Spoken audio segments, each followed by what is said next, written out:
Hello everyone, and welcome to the Fictional Vortex. So we are back with an interesting movie on what if Naruto was the dragon god of Isla Nublar, the king of all dinosaurs. Naruto x Zia Rodriguez, Jurassic World. But before we start, I just want to remind you to please subscribe to my channel and hit the like button if you enjoy my content. Let's start the story. Chapter 1. Awakening. The air burned with each breath. Volcanic ash mixed with rain to form a caustic slurry that stung Zia Rodriguez's eyes as she worked frantically over the sedated Triceratops. The dinosaur's massive flank rose and fell in labored rhythm, each breath drawing more toxic air into lungs never evolved to handle volcanic particulates. The improvised triage tent flapped violently in the wind, threatening to tear away entirely. 2 minutes until we move out, shouted Wheatley, the mercenary captain, his voice barely audible over the rumble of Mount Sibo's increasingly violent eruptions. If it's not on the boat, it stays behind.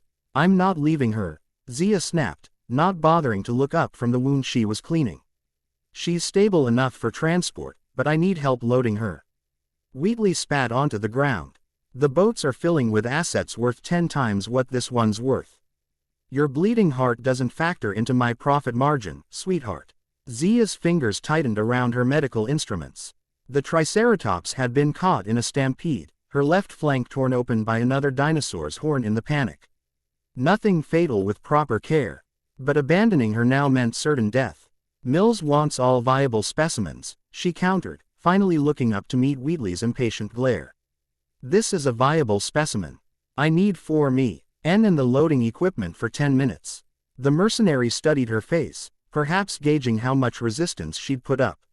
Whatever he saw in her expression made him sigh and gesture to his men. 10 minutes, not 11. The ground beneath them shuddered violently, nearly knocking Zia off her feet. In the distance, a fresh plume of dark smoke billowed from Mount Sibo's crater, Lightning C. Rattling ominously through the ash cloud. The air pressure changed, making her ears pop painfully. Through the plastic window of the triage tent, she could see the organized chaos of the extraction operation. Dinosaurs in various states of sedation were being loaded into reinforced shipping containers. The smaller species went 4 or 5 to a container. Larger specimens like her Triceratops required individual accommodation. Some dinosaurs were already awake inside their cages, eyes wide with terror as the earth continued to shake beneath them. Increased volcanic activity, came the steady CKY voice over the radio clipped to Wheatley's vest. Pyroclastic flow imminent on the northeast slope. All teams evacuate immediately. You heard the man, Wheatley barked. We're gone. Now. Zia looked desperately at her patient. I just need. Now. Wheatley grabbed her arm, fingers digging painfully into her bicep. The boat or the grave, your choice. A strange stillness suddenly settled over the dinosaurs nearest to them. The panicked vocalizations ceased. Even the sedated Triceratops seemed to become more alert, its massive head lifting slightly, nostrils flaring. The silence lasted exactly 3 seconds.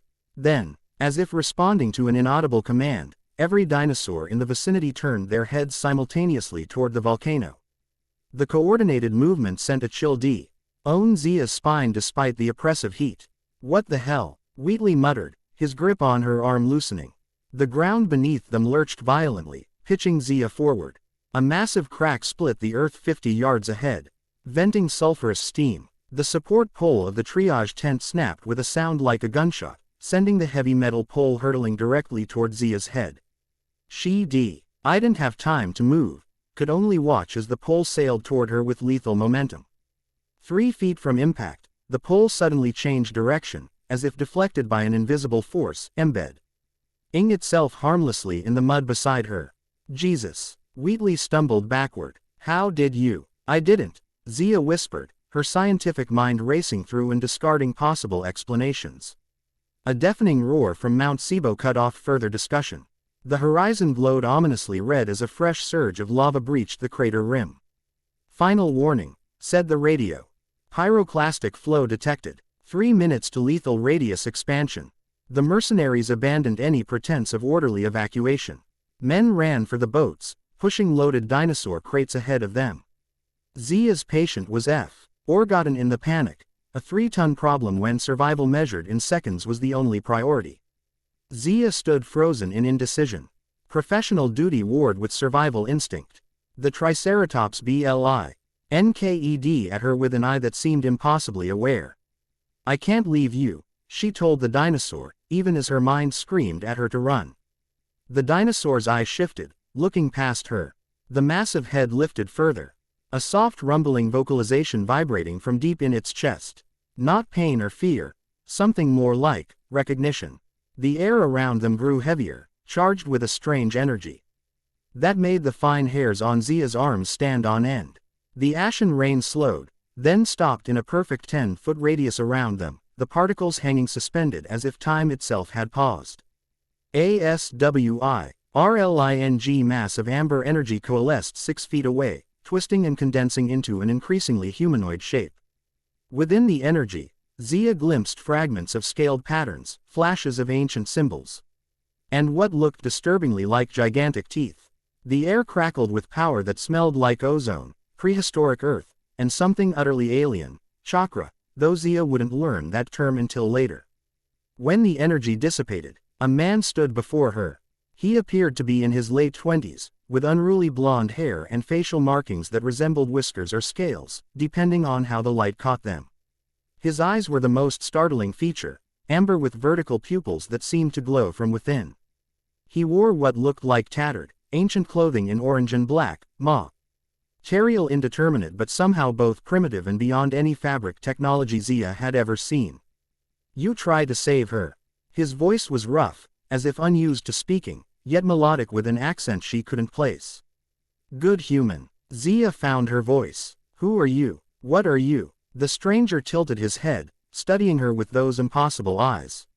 "Long sleep. Names forgotten. Naruto, I think." He touched his chest. "Yes, Naruto." Mount Sibo roared again, the sound closer and more threatening. The ground beneath them cracked, venting more sulfurous steam. In the distance, screams of panic as the evacuation accelerated. Naruto turned toward the volcano, his expression hardening. He raised a hand, and Zia gasped as she saw energy visibly gathering around it, golden light interwoven with what looked like microscopic strands of DNA. "No time," he said.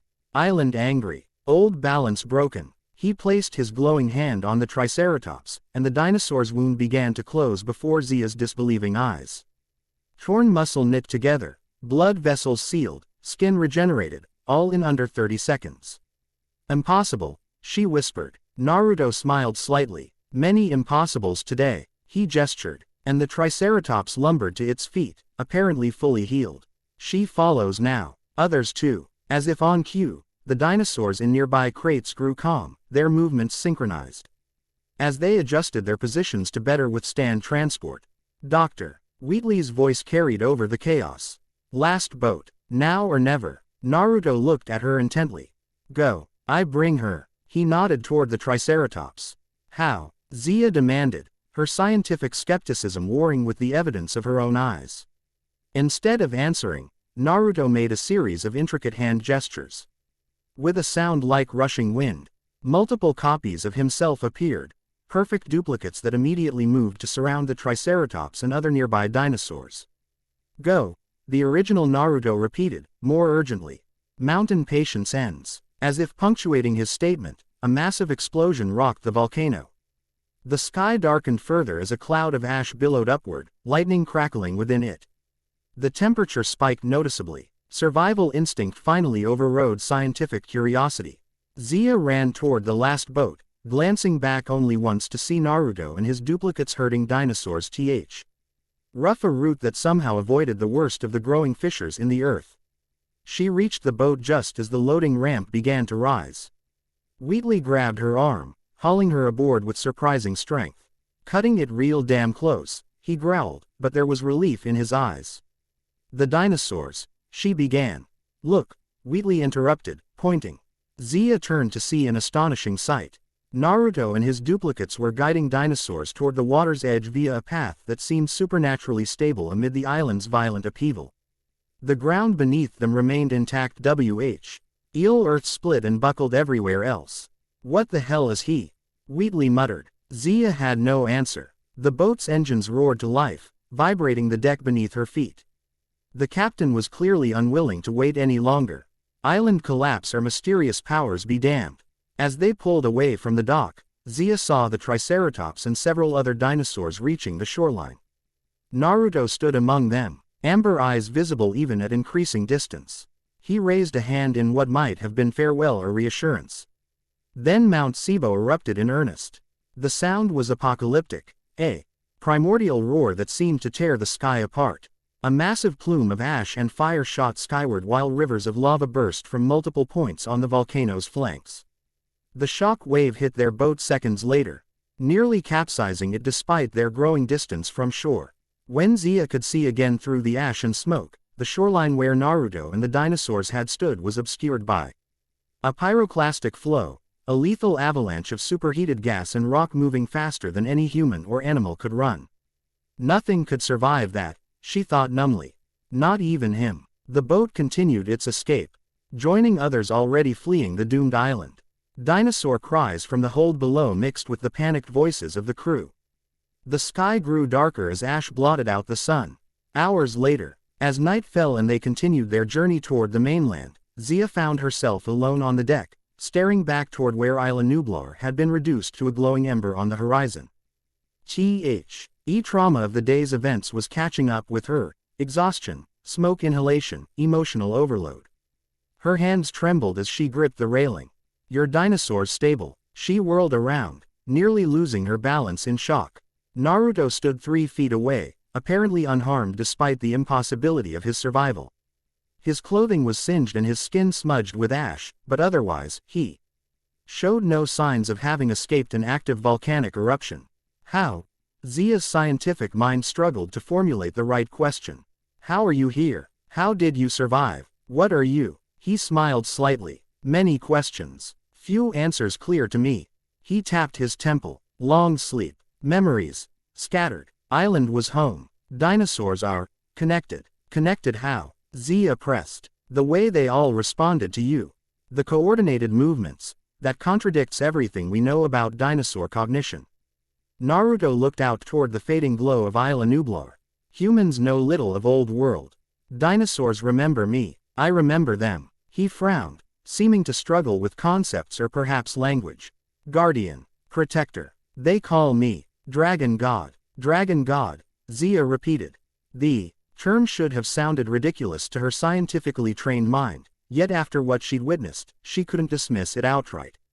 Island dying, Naruto continued. Old balance broken when humans made new dinosaurs. Woke me slowly. He looked at her directly, those vertical pupilled eyes reflecting the moonlight. You different. You respect them. See them as beings, not things. Before Zia could respond, a sound from below deck caught Naruto's attention. His head turned sharply, nostrils flaring like a predator scenting prey. Others come, not ready for more humans. He stepped backward, his outline becoming strangely indistinct. We'll find you again, Zia Rodriguez. Wait, how do you know my name? She called, but the air where he had stood was already empty, with only a faint shimmer-like heat distortion marking his departure. Zia stared at the empty space, half convinced she was hallucinating from stress and smoke inhalation.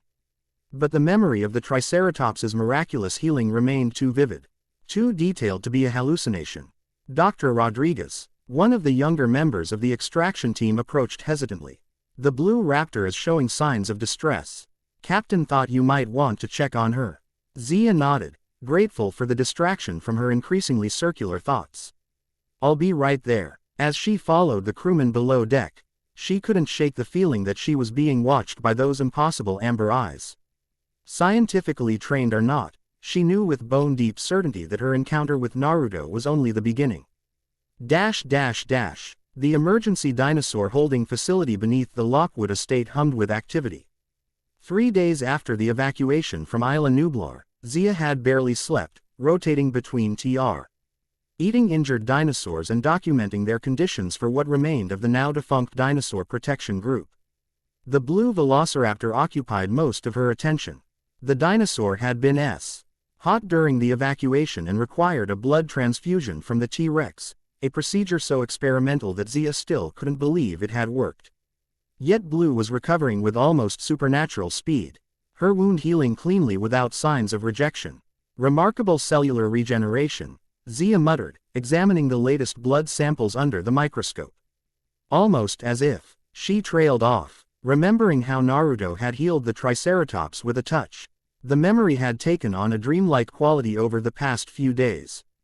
With no one to corroborate her experience and the chaos of the evacuation, she'd almost convinced herself she had hallucinated the strange man with amber eyes.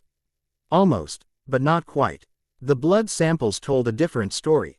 Blue's cells showed unusual activity, structuring and regenerating in patterns that defied conventional biology. Similar anomalies appeared in samples from the other rescued dinosaurs, particularly those that had been closest to the mysterious Naruto during the evacuation. Zia saved her observations to a private file, separate from her official reports. Whatever had happened on that island, she wasn't ready to share it with Mills or his corporate backers. Their interest in the dinosaurs was clearly financial rather than scientific or conservationist. A commotion from the main holding area pulled her attention from the microscope. Raised voices echoed down the corridor, men shouting orders overlapping with the distressed calls of dinosaurs. Zia hurried toward the noise, lab coat flapping behind her. She emerged onto the observation platform overlooking the main holding area where most of the smaller dinosaurs were kept in temporary enclosures. Below, chaos reigned. Every dinosaur was awake and alert, pressing against the bars of their enclosures. Unlike their usual stress behaviors, however, they weren't attempting to escape. Instead, they were all oriented toward the center of the room, vocalizing in patterns Zia had never documented before. "What's happening?" she demanded of the nearest technician. The young man shook his head, bewildered. "They just all woke up at once about 2 minutes ago. No external stimulus we can identify." Zia scanned the room, taking in the strange synchronized behavior. It reminded her uncomfortably of how the dinosaurs had responded just before Naruto's appearance on Isla Nublar. As if summoned by her thoughts, the air in the center of the room began to shimmer. The security team reacted immediately, weapons drawn and aimed at the disturbance. "Hold your fire," Zia shouted, rushing down the stairs to the main floor. "Don't shoot." The air condensed into that now familiar swirl of amber energy. Security personnel backed away, expressions ranging from confusion to terror. Within seconds, Naruto stood in the center of the room, exactly as she remembered him: wild blonde hair, whisker-like facial markings, and those impossible vertical pupilled eyes. "Weapons down," Zia ordered the security team.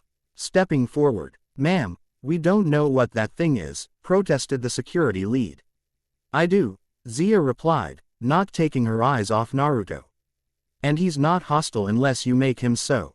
Naruto's gaze swept the room, taking in the caged dinosaurs, the armed guards, the clinical environment. His expression darkened. "Prison," he said, the single word laden with disapproval. "Temporary housing," Zia countered, approaching him cautiously. "Until we can establish a sanctuary." The dinosaurs had grown quieter in his presence, their distress calls replaced by softer vocalizations that sounded almost like greeting. Several pressed closer to the bars separating them from Naruto, extending necks as if seeking physical contact. "You shouldn't be here," Zia told him quietly. "This facility is monitored. They'll try to capture you." Naruto's mouth quirked in what might have been amusement. "Cannot cage the guardian." He gestured toward the dinosaurs. "Came for them. They call in pain." "We're treating their injuries," Zia said defensively. "I've been monitoring their recovery personally." Naruto shook his head. "Not body pain, spirit pain, separated from land, from sky." He looked at her intently. "You understand. See them as beings." The security team was slowly surrounding them, maintaining distance but clearly positioning for containment. Zia noticed surveillance cameras pivoting to focus on Naruto. "You need to leave," she urged. "I'll continue caring for them, but they'll never let you walk out of here." Naruto seemed unconcerned with the closing security perimeter. He approached Blue's enclosure, where the raptor watched him with unusual stillness. He extended a hand, and to Zia's astonishment, Blue pressed her muzzle against it through the bars. "Sister of Wind," he murmured. "Remember me," Blue chirped, a sound Zia had previously documented only in social interactions between pack members. "Stand down and step away from the asset." The security lead had regained his composure, weapon trained on Naruto's back. Naruto didn't turn or acknowledge the command. Instead, he placed his palm flat against Blue's hide. A subtle golden glow emanated from the point of contact, spreading through the raptor's body. Blue's eyes half closed in what appeared to be relief or pleasure. "This is your final warning," the security lead shouted. "Stand down or we will fire." "No." Zia moved between Naruto and the security team. "He's healing them." The distraction cost her. 2 security members grabbed her arms, pulling her aside. The security lead gestured, and tranquilizer darts fired from multiple weapons simultaneously. The darts never reached their target. They froze in midair 3 feet from Naruto, suspended as if caught in amber. Naruto turned slowly to face the security team, his eyes now glowing with internal light. "Not wise," he said quietly. The tranquilizer darts disintegrated into dust that drifted harmlessly to the floor. The security team backed away, weapons still raised but expressions uncertain. An alarm began to sound through the facility. Metal shutters started to descend over the exits. Naruto looked up at the descending barriers with mild interest. Humans never learn. He made a series of hand gestures, too quick for Zia to follow, and suddenly multiple versions of himself appeared throughout the room. The duplicates moved with coordinated efficiency, each approaching a different dinosaur enclosure. As they touched the bars, the metal seemed to soften and bend, creating openings. "What are you doing?" Zia gasped. "They can't just be released here." The original Naruto approached her while his duplicates continued their work. "Not release. Transfer." He touched her forehead lightly with 2 fingers. "Trust. Zia Rodriguez. They need freedom, but not human world yet." His touch sent a strange warmth through her, calming her racing thoughts. For a moment, she saw mages flashing behind her eyes, a vast sanctuary, prehistoric forests, dinosaurs moving freely under open skies. Security reinforcements poured into the room, armed with heavier weaponry. They paused at the disorienting sight of multiple identical intruders and dinosaurs beginning to move out of their enclosures. Naruto stepped away from Zia, facing the new threat. "Time ends," he said. He browed his hands together in a complex pattern. The air in the entire facility seemed to thicken. Sound dampened. Movement slowed. Zia found herself able to move normally while everyone else, security personnel, technicians, even the surveillance cameras, appeared to be operating at a fraction of normal speed. Naruto and his duplicates guided the dinosaurs into a growing portal of amber energy that had appeared in the center of the room. The dinosaurs entered willingly, disappearing into the swirling light. Blue was the last to go, pausing to look directly at Zia before leaping gracefully into the portal. "Where are you taking them?" Zia asked, finding her voice. "Safe place," Naruto replied. "Between worlds. Until new home ready." He studied her face intently. "You follow science. Good. But some things beyond science. Like you," Zia said. It wasn't a question. He nodded. "Island guardian. Dinosaur protector. Dragon god." He smiled slightly, the expression transforming his stern features. "Man, also. Sometimes." The portal began to shrink as the last of his duplicates disappeared into it. Security forces were beginning to move more normally as whatever effect Naruto had created started to fade. "Will I see you again?" Zia asked, surprising herself with the question. Naruto's smile widened. "Yes. When Sanctuary begins." He reached out, his fingers almost touching her cheek before pulling back. "You important. Zia Rodriguez. Bridge between worlds, like me." He stepped backward into the shrinking portal.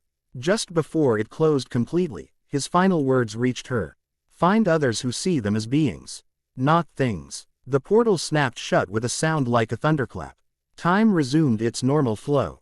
Security personnel stumbled forward, momentum suddenly unchecked. "Where are the assets?" demanded the security lead, staring in disbelief at the empty enclosures.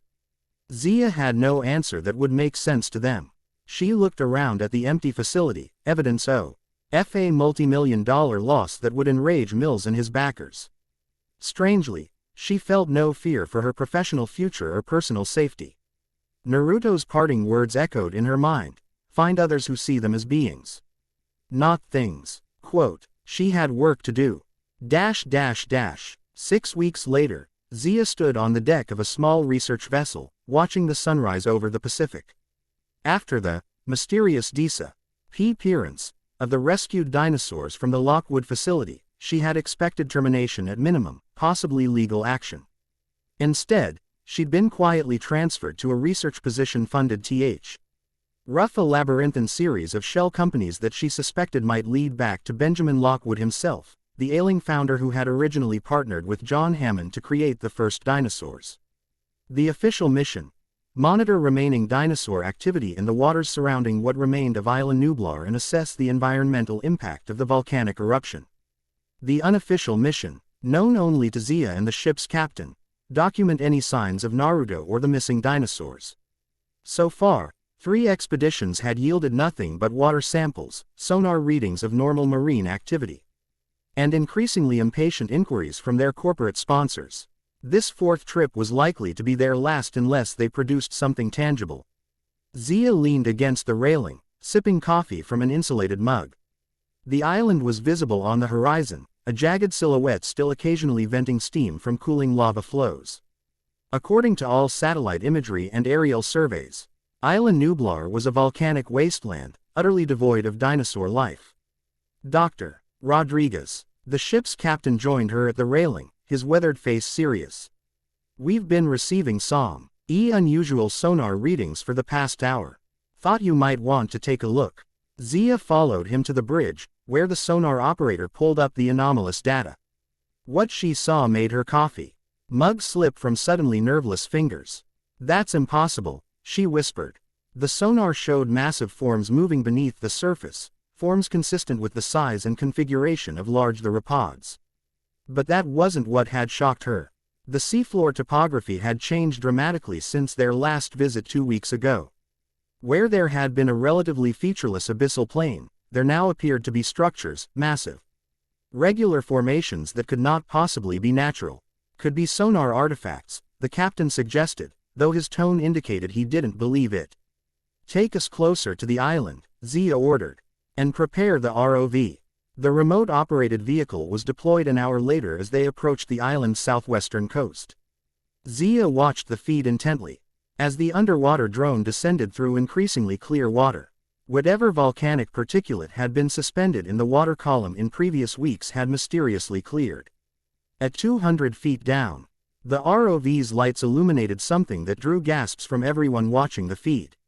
A massive underwater structure rose from the seafloor, what appeared to be ancient ruins, yet impossibly preserved and partially overgrown with corals that should have taken decades to form. "Are we recording this?" Zia demanded. "Every pixel," confirmed the ROV operator. The drone continued its descent, navigating between towering stone columns inscribed with symbols Zia didn't recognize. As it approached what appeared to be a central plaza in the submerged complex, movement caught the camera's attention. A massive mosasaur glided into view, the Jurassic World specimen that had escaped during the island's evacuation. But instead of attacking the ROV as the predator normally would with any intrusion into its territory, it merely observed, maintaining a deliberate distance. "It's guarding the ruins," murmured the captain. Zia wasn't listening. Her attention was fixed on what the mosasaur was guarding. In the center of the underwater plaza stood a massive statue that couldn't possibly exist, a perfectly preserved effigy of what appeared to be a dragon with 9 tails, carved from St. One that glowed with faint internal light. The statue's face bore a striking resemblance to Naruto's human form. "Pull back," Zia said quietly. "Resurface the ROV. But we've barely begun to document." "Pull it back now," she repeated more firmly. "We're being watched." As if confirming her words, the mosasaur shifted position, moving closer to the ROV. Its massive eye focused on the drone's camera with unnatural intelligence. A second later, the video feed flickered, showing a brief overlay of amber-colored energy before returning to normal. The ROV operator complied, guiding the drone upward and away from the ruins. Zia remained silent until the device was safely recovered and stored. "Delete the footage," she instructed once they were alone on the deck. The captain stared at her in disbelief. "That footage is worth millions. It changes everything we thought we knew about."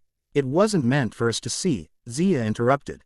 "Not yet." She gazed toward the island, feeling a strange certainty that she was being observed in return. He's preparing something. A sanctuary, just like he said. But the world isn't ready. The captain frowned. Who are you talking about? Before Zia could decide how to answer, the water 30 yards from their vessel erupted upward. The mosasaur breached, its massive form momentarily silhouetted against the morning sky before crashing back into the ocean with enough force to rock their boat violently. As water sluiced off the deck, Zia noticed something had been deposited by the splash, a small object glistening in the sunlight. He approached cautiously and knelt to examine it. A scale, larger than any reptile scale she'd ever documented, with an opalescent sheen that shifted between amber and deep orange depending on how the light struck it. The surface pattern was unlike any dinosaur species on record, more reminiscent of mythological depictions of dragons than any scientifically documented creature. As she reached to touch it, the scale began to glow faintly. Warmth radiated from it, along with a now familiar energy signature that she'd come to associate with Naruto. The message was clear: I am still here. The sanctuary grows. Wait. Zia closed her hand around the scale, feeling its warmth pulse in rhythm with her heartbeat. To the captain and crew, she would report that their expedition had yielded no significant findings. The sonar anomalies would be attributed to equipment malfunction, the ROV footage lost to technical error. But she would keep the scale, her tangible proof that the impossible man with amber eyes was real. That the dragon god of Isla Nublar was reshaping the world beneath the waves, preparing for something extraordinary. And when he called for her, she would be ready to bridge the worlds of humans and dinosaurs. Just as he had said. Chapter 1 End. Chapter 2. Legends and Science. 3 months after the Isla Nublar incident, Zia Rodriguez found herself in a position she'd never imagined. Secretly analyzing inexplicable blood samples in a basement laboratory at the Lockwood estate. The lab had been hastily repurposed after the mysterious disappearance of the dinosaurs, officially classified as an industrial theft of biological assets. Only a handful of people knew the truth, that a strange man with reptilian eyes had somehow transported 24 dinosaurs through what could only be described as a portal. The scale from the mosasaur sat on her desk in a small containment unit. It emitted no radiation or biological contaminants detectable by conventional instruments. Yet it maintained a consistent temperature of precisely 101.3 degrees Fahrenheit regardless of ambient conditions. When she worked late into the night, its opalescent surface sometimes pulsed with soft amber light, as if responding to her presence. Tonight, she hunched over an electron microscope, examining blood samples secretly taken from Blue before the raptor's disappearance. What she saw continued to defy explanation. The cellular structure showed evidence of rapid, directed mutation, not the chaotic changes associated with genetic damage, but purposeful reconfiguration as if the DNA itself had been intelligently edited. Working late again, drive. Rodriguez. Zia started at the voice, looking up to find Eli Mills standing in the doorway. As the executor of Benjamin Lockwood's estate, Mills had surprisingly allowed her research to continue despite the loss of the dinosaurs. His motivations remained unclear, but his increasing interest in her work made her uneasy. Just finishing up, she replied, casually sliding a folder over the mosasaur scale, documenting baseline cellular degradation in preserved samples. Mills entered the lab, his expensive shoes clicking on the polished concrete floor. Fascinating stuff, I'm sure. His tone suggested the opposite. Any interesting developments? Nothing conclusive, she lied smoothly. Tissue decomposition follows expected patterns. Mills picked up a stack of printouts, flipping through them with feigned interest. I've authorized a new research partner for you, starting tomorrow. He set the papers down. Dr. Elizabeth Chen from Ingen's genetic division. She's been doing some innovative work that might complement yours. Zia maintained a neutral expression despite her alarm. Ingen involvement meant corporate interests. And corporate interests meant weaponization, not conservation. I work better alone, she said carefully. My methods are unconventional. Yes. Mills smiled thinly. That's precisely why Drive. Chen requested you specifically. She's something of an unconventional thinker herself. He checked his watch. Don't stay too late. Security protocols and all that. After he left, Zia quickly secured her actual research notes in a hidden compartment she'd installed beneath a storage cabinet. If Ingen was sending someone to monitor her work, she needed to be cautious. The anomalies in the dinosaur blood, and her private theories about their connection to Naruto, were too significant to risk corporate exploitation. As she gathered her things to leave, fatigue settled heavily on her shoulders. She'd been sleeping poorly for weeks, her dreams filled with vivid, disturbing images, prehistoric landscapes, massive reptilian forms moving through ancient forests, and always those amber eyes watching from the shadows. The dream began as it always did. Zia found herself standing on a pristine beach, the sand beneath her feet a volcanic black that sparkled with embedded crystals. The sky above held stars in unfamiliar configurations, and two moons, one familiar, one strangely amber-colored, hung impossibly on the horizon. She knew, with dream logic, that this was Isla Nublar, but not the island of modern times. This was primordial, untouched by human presence, vibrating with an energy that made the air shimmer visibly around her. A path opened before her through the dense jungle at the beach's edge, illuminated by bioluminescent plants that swayed despite the absence of wind. She followed it, drawn by an inexorable pull toward the island's interior. The jungle gave way to a massive clearing where an impossible structure stood, a temple constructed from stone that seemed partially alive, veined with glowing amber energy that pulsed like a heartbeat. Carved dinosaur figures formed pillars and archways, so perfectly rendered they seemed poised to break free from the stone that contained them. At the temple's center stood an altar of pure crystalline material, upon which rested a massive egg glowing with internal golden light. As Zia approached, the egg's surface rippled and cracked. From within emerged not a dinosaur hatchling but tendrils of pure energy that coalesced into a form both humanoid and dragon-like, Naruto's features recognizable within a corona of power that continually shifted between human and reptilian forms. "You seek understanding," Dream Naruto said, his voice resonating through her bones rather than her ears. "But some things cannot be understood through science alone. I need to know what you are," Zia found herself saying. "What you've done to the dinosaurs." The figure smiled, revealing teeth that momentarily elongated into fangs before returning to human form. "Not what I've done to them. What they have always been." He gestured, and the temple walls came alive with moving images, prehistoric scenes showing dinosaurs engaged in complex social behaviors, communicating through methods far beyond the capacity of reptilian brains as science understood them. "They were never merely animals," Naruto continued. "The ancient ones carried awareness, purpose, connection. Your scientists recreated their bodies but could not see the spirit within. I am their memory, their guardian, the bridge between what was and what will be." The temple began to tremble, the stone liquefying around them. "Find the woman who sees the code behind the flesh," Naruto said, his form beginning to dissolve. "She walks the path between what humans make and what nature intended." "What woman?" Zia called as the dream began to disintegrate. "I don't understand." Naruto's eyes were the last thing to fade, those vertical pupils fixed on her with unnerving intensity. "The patterns are there for those who can read them. The blood remembers what the mind forgets." Zia jerked awake, nearly falling from her desk chair. The lab was dark except for the pulsing glow of the mosasaur scale, now beating in perfect synchronization with her racing heart. She rubbed her face, trying to dispel the dream's lingering vividness. The clock on the wall read 3:17 a.m. She had fallen asleep at her desk again. With a groan, she stretched cramped musk. And reached for her phone to check for missed calls. The device showed 3 notifications, all from the lab's security system.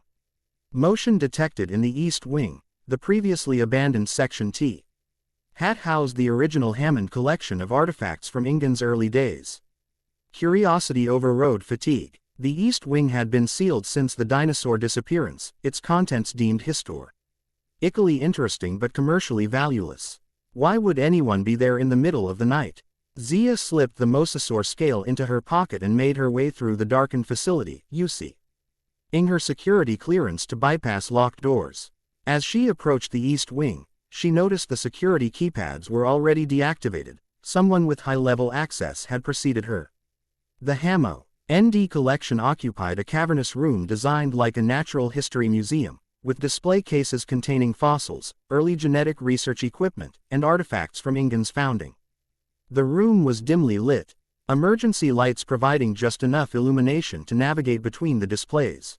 A sound drew her attention, papers rustling near the far wall. She moved cautiously between glass cases, catching glimpses of illuminated documents reflected in the polished surfaces. A woman stood at a large table, examining what appeared to be ancient maps spread across its surface. She was sly, in build with short black hair streaked with premature gray, her features distinctly East Asian, concentration evident in her furrowed brow. She wore a rumpled lab coat over casual clothes, suggesting she'd been working for hours. "The security system registered your entry," the woman said without looking up. "I was wondering when curiosity would overcome caution." Drive.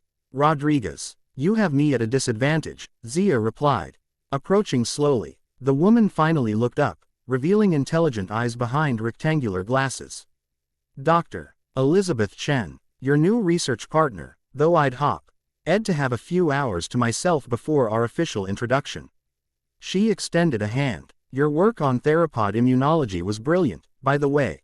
Particularly your hypothesis about adaptive response mechanisms." Zia shook her hand, surprised by the firm grip. "Thank you. I wasn't aware that paper had circulated beyond the DPG." "It didn't, officially." Chen's smile was brief but genuine. "I have a talent for acquiring information people prefer to keep restricted. Is that why you're breaking into the Hammond collection at 3 in the morning?" Chen laughed softly. "Breaking in would imply unauthorized access. I assure you, my credentials are legitimate." She gestured to the documents spread across the table. "I'm looking for patterns that others have missed." Zia moved closer, examining the materials. They weren't merely maps but a collection of disparate documents. Satellite imagery of Isla Nublar before the eruption, handwritten field notes from early expeditions, and what appeared to be transcripts of interviews with indigenous people from Central America. "What kind of patterns?" Zia asked carefully. Chen gave her an appraising look. "The kind that might explain why certain DNA sequences in the Isla Nublar dinosaurs defy conventional genetic models." She tapped a yellowed document. "Or why local legends from 3 different indigenous cultures all describe Ardian spirit of the island with remarkably consistent details spanning thousands of years." Zia's pulse quickened, the mosasaur scale in her pocket suddenly warm against her thigh. "What kind of details?" "A protector with the eyes of a reptile and the form of a man," Chen quoted, watching Zia's reaction closely. "One who speaks with the ancient ones and walks between worlds." She paused. "Sound familiar?" Drive. Rodriguez. The direct question hung between them. Zia weighed her options carefully. This woman had been sent by Ingen, presumably to monitor her research and report back. Yet Samit, Hingen Chen's demeanor suggested a genuine scientific curiosity rather than corporate espionage. Before Zia could decide how to respond, a new voice joined their conversation. "The woman who sees the code behind the flesh." Both women turned sharply. Naruto stood between 2 display cases, his appearance exactly as Zia remembered, unruly blonde hair, facial markings, those impossible vertical piled eyes now gleaming in the dim light. He wore modern clothes this time, jeans and a simple orange t-shirt that somehow made him look both more human and more out of place. Chen's reaction was not what Zia expected. Rather than shock or fear, she displayed intense fascination, her eyes widening behind her glasses. "Remarkable," Chen breathed. The cellular resonance patterns were correct. Naruto tilted his head, studying Chen with obvious interest. "You tracked the energy signature. Clever human. How did you get in here?" Zia asked, recovering from her surprise. "The security system cannot see me unless I wish it," Naruto replied simply. He approached the table, examining the documents with casual interest. Old stories, half-truths, human memory fades. Chen was circling him slowly, her scientific observation undisguised. "Your DNA signature appears in trace amounts throughout the genetic structure of every dinosaur on Isla Nublar," she said. "Not as contamination but as an integral binding element." "How is that possible?" Naruto smiled slightly. "DNA, your word for body's memory." He touched one of the maps, tracing the outline of the island. "When I came, long ago, the island was dying. Great beasts suffered. I merged with them. Became their guardian. Their memory. You're claiming some kind of symbiotic relationship with extinct species. Chen pressed. Scientific skepticism evident despite her obvious excitement. Not claim. Truth. Naruto looked at Zia. Dreams show you. Ancient temple. Living stone. A chill ran down Zia's spine. How do you know about my dreams? Because he's generating them, Chen interjected, her mind working visibly behind her focused expression. Some kind of psionic connection, perhaps utilizing the same energy G nature I've been tracking in the dinosaur DNA. She turned to Naruto. Are you controlling the escaped dinosaurs the same way? Naruto's expression hardened slightly. Not control. Communion. He made a dismissive gesture. Humans always seek control. Power over life. This thinking created broken dinosaurs. Disconnected from ancient memory. But you're healing that disconnection, Zia said, understanding dawning. The anomalies in Blue's blood samples. You're reintegrating something that was lost in the cloning process. Yes. Naruto nodded approvingly. Restoration. Remembrance. He fixed Chen with a penetrating stare. You understand DNA language. See patterns others cannot. Chen appeared momentarily flustered by his direct attention, pushing her glasses up in a nervous gesture. Quote, I've been tracking anomalous sequences in preserved amber samples for years. Patterns that shouldn't exist in fossilized material. Active markers that seem to be waiting for something. Waiting for awakening, Naruto confirmed. Island's destruction broke final seals. Ancient energy released. A distant sound of voices and footsteps interrupted their conversation. Security making their rounds, approaching the east wing. You should not be discovered here, Naruto said. Questions lead to danger. Chen quickly gathered the documents, sliding them into a leather portfolio. These security guards are on Mills' payroll. If they report this meeting. Naruto placed a hand on each woman's shoulder. The air around them thickened, sound becoming muffled. Zia felt a strange sensation like being submerged in warm liquid, though she could still breathe normally. What are you doing? She asked, her voice sounding distant to her own ears. Hiding your presence, Naruto replied. Light bends around us. Sound does not touch us. The security team entered the Hammond collection, flashlights sweeping methodically across displays. Zia held her breath as a beam passed directly over them, but the guard showed no reaction. Continuing his sweep as if they were invisible. After the guards completed their round and exited, Naruto released them from whatever field had concealed their presence. Zia exhaled shakily, while Chen immediately pulled out her phone, making rapid notes.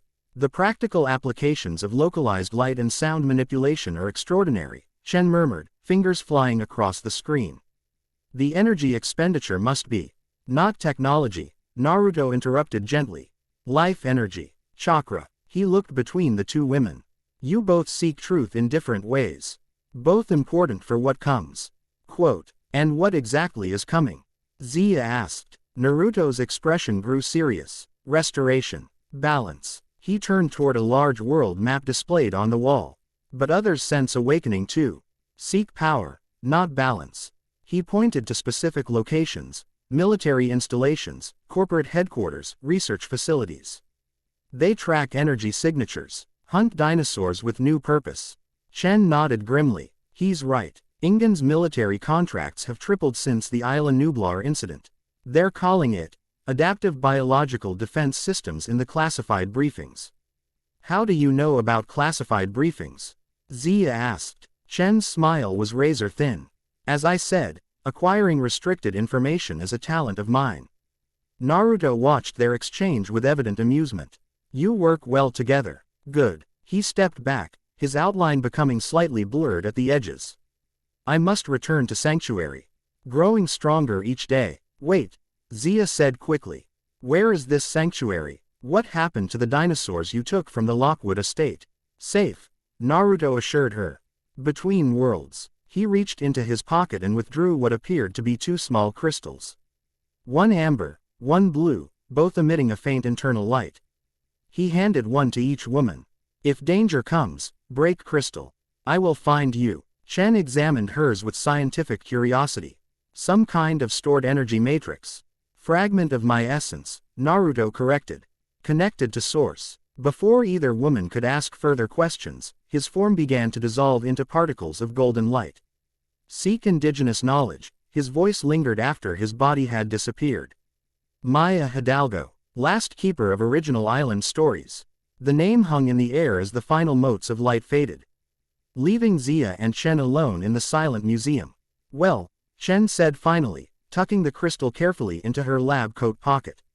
I believe our research partnership just became significantly more interesting. Drive. Rodriguez. The following days established an unexpected rhythm. Officially, Zia and Dr. Chen, who insisted on being called Liz almost immediately, collaborated on analyzing preserved dinosaur tissue samples for the Lockwood Foundation. Unofficially, they pieced together the mystery of Naruto's connection to Isla Nublar through fragments of historical records, indigenous accounts, and the strange crystals he had given them. Liz was unlike any scientist Zia had worked with before. Brilliant to the point of intimidation, she approached genetic analysis with an almost artistic sensibility, seeing patterns and connections that others missed. Her social skills were decidedly uneven. She could lecture passionately about genetic drift for hours but struggled with basic small talk. Most notably, she seemed utterly uninterested in corporate approval or professional advancement, concerned only with the purity of discovery. Look at this, Liz called, waving Zia over to her workstation. A complex three-dimensional DNA model rotated on her screen, certain segments highlighted in pulsing amber. I've been comparing Blue's blood samples with fossil DNA records. The segments Naruto activated aren't mutations, they're restorations of genetic information that was present in the original fossils but dismissed as contamination during the cloning process. Zia leaned closer, studying the intricate patterns. So Ingen essentially filtered out these segments when recreating the dinosaurs. Exactly. Liz pushed her glasses up, excitement evident in her rapid speech. They eliminated anything that didn't match predicted dinosaur genomes or the amphibian DNA they used to fill gaps. But these segments, she pointed to several highlighted areas, they're not random noise. They're a complex genetic communication system. Almost like a consciousness matrix, Zia finished, the pieces clicking into place. Could that explain the unusual intelligence we observed in species like velociraptors? They weren't just smart dinosaurs, they were expressing fragments of this embedded awareness. Liz nodded enthusiastically, and Naruto is Sam. How able to reactivate and complete these fragments. It's not mind control, it's restoration of their original neurological capacity. She sat back, running a hand through her perpetually disheveled hair. But that raises a more profound question. Where did this consciousness matrix come from originally? No evolutionary model can account for this level of genetic sophistication in Mesozoic fauna. The implications hung between them. Either accepted scientific understanding of dinosaur evolution was fundamentally flawed, or something, or someone, had influenced dinosaur development in ways modern science couldn't explain. Have you had any luck tracking down Maya Hidalgo? Zia asked, changing the subject to something marginally less existentially challenging. Liz tapped her keyboard, bringing up a new window. She's an indigenous rights activist, primarily focused on Central American land claims. PhD in anthropology from Universidad Nacional Autónoma de Mexico, but she left academia 5 years ago after a dispute with her department over research methodologies. A photograph appeared on screen, a striking woman in her mid-30s with copper skin, high cheekbones, and intense dark eyes. She's been documented participating in protests against corporate development on lands claimed by descendants of Isla Nublar's original inhabitants. Isla Nublar had indigenous inhabitants? Zia asked, surprised. I thought it was uninhabited when Ingen acquired it. Officially uninhabited, Liz corrected. But historical records suggest a small population lived there until the Spanish conquest period. They were either relocated or died from introduced diseases. She pointed to a section of the file. Hidalgo claims direct descent from these original inhabitants. Her family apparently maintained oral histories about the island for generations. Oral histories that might include information about a guardian spirit with reptile eyes, Zia mused. Precisely. Liz closed the file. I've sent her a message through an environmental activism forum she moderates. Used sufficiently vague language to pique interest without sounding completely insane. Zia smiled slightly. And how exactly do you phrase, "We've met the mythological dragon deity from your ancestral legends" in vague language? I focused on our interest in pre-colonial spiritual connections to the island's ecosystem. Liz replied with complete seriousness. Academics love jargon. It's our mating call. Before Zia could respond to this unexpected flash of humor, her phone vibrated with a notification. She checked the screen and frowned. Mills wants to see us in the main lab. Apparently, we have visitors from Ingen headquarters. Liz's expression immediately closed, her scientific enthusiasm replaced by cautious neutrality. Let me guess. Dr. Henry Wu has graced us with his presence. The message doesn't specify, but given your tone, I'm assuming that would be bad. Henry was brilliant once, Liz said, saving her work and locking her computer. Before ambition and corporate funding corrupted his scientific integrity. Now he creates because he can, not because he should. She removed her crystal from its hiding place in a hollowed-out genetics textbook and slipped it into her pocket. Let's not keep the corporate overlords waiting. The main laboratory buzzed with unusual activity. White-coated technicians moved efficiently between workstations while security personnel stood at strategic points throughout the space. At the center of this controlled chaos stood Eli Mills beside a tall, distinguished-looking Asian man whom Zia recognized immediately as Dr. Henry Wu, the genetic engineer behind both Jurassic Park and Jurassic World's dinosaur creations. "Ah, drive, Rodriguez, drive, Chen," Mills called, beckoning them over. Perfect timing. Dr. Wu was just explaining some fascinating new developments in adaptive genomics. Wu smiled thinly, his perfectly pressed lab coat and immaculate appearance contrasting with Liz's perpetual dishevelment. "Elizabeth, it's been, what, 3 years since you left Ingen?" His gaze flicked dismissively over her casual attire. "Academia appears to have relaxed your standards somewhat. Industry appears to have maintained yours, Henry," Liz replied with matching coolness. "Still designing predators for maximum profit margin." Mills cleared his throat, interrupting the tense exchange. "Dr. Wu is here to review our preserved specimen collection. Ingen is particularly interested in samples exhibiting unusual genetic stability post-mortem. Specifically," Wu added, "samples displaying the anomalous protein structures drive Chen documented in her rather unauthorized research." He fixed Liz with a pointed stare. "Research conducted using proprietary Ingen methodologies, I might add." Liz met his gaze unflinchingly. "Methodologies developed during my employment, utilizing my innovations which were never properly credited in the patent applications." Zia stepped slightly between them. "What exactly are you looking for in our samples, drive?" Wu's attention shifted to her, his expression calculating. "During the evacuation of Isla Nublar, several specimens exhibited unprecedented cellular regeneration patterns. The leading hypothesis involves activation of dormant genetic sequences through volcanic mineral exposure." He smiled slightly. "Unless you have an alternative explanation." The deliberate trap in his words was obvious. He suspected something about their research, perhaps about Naruto himself, but was fishing for confirmation. "Our findings are preliminary," Zia replied carefully. "Environmental stress factors certainly could trigger latent genetic expressions. We've barely begun comparative analysis."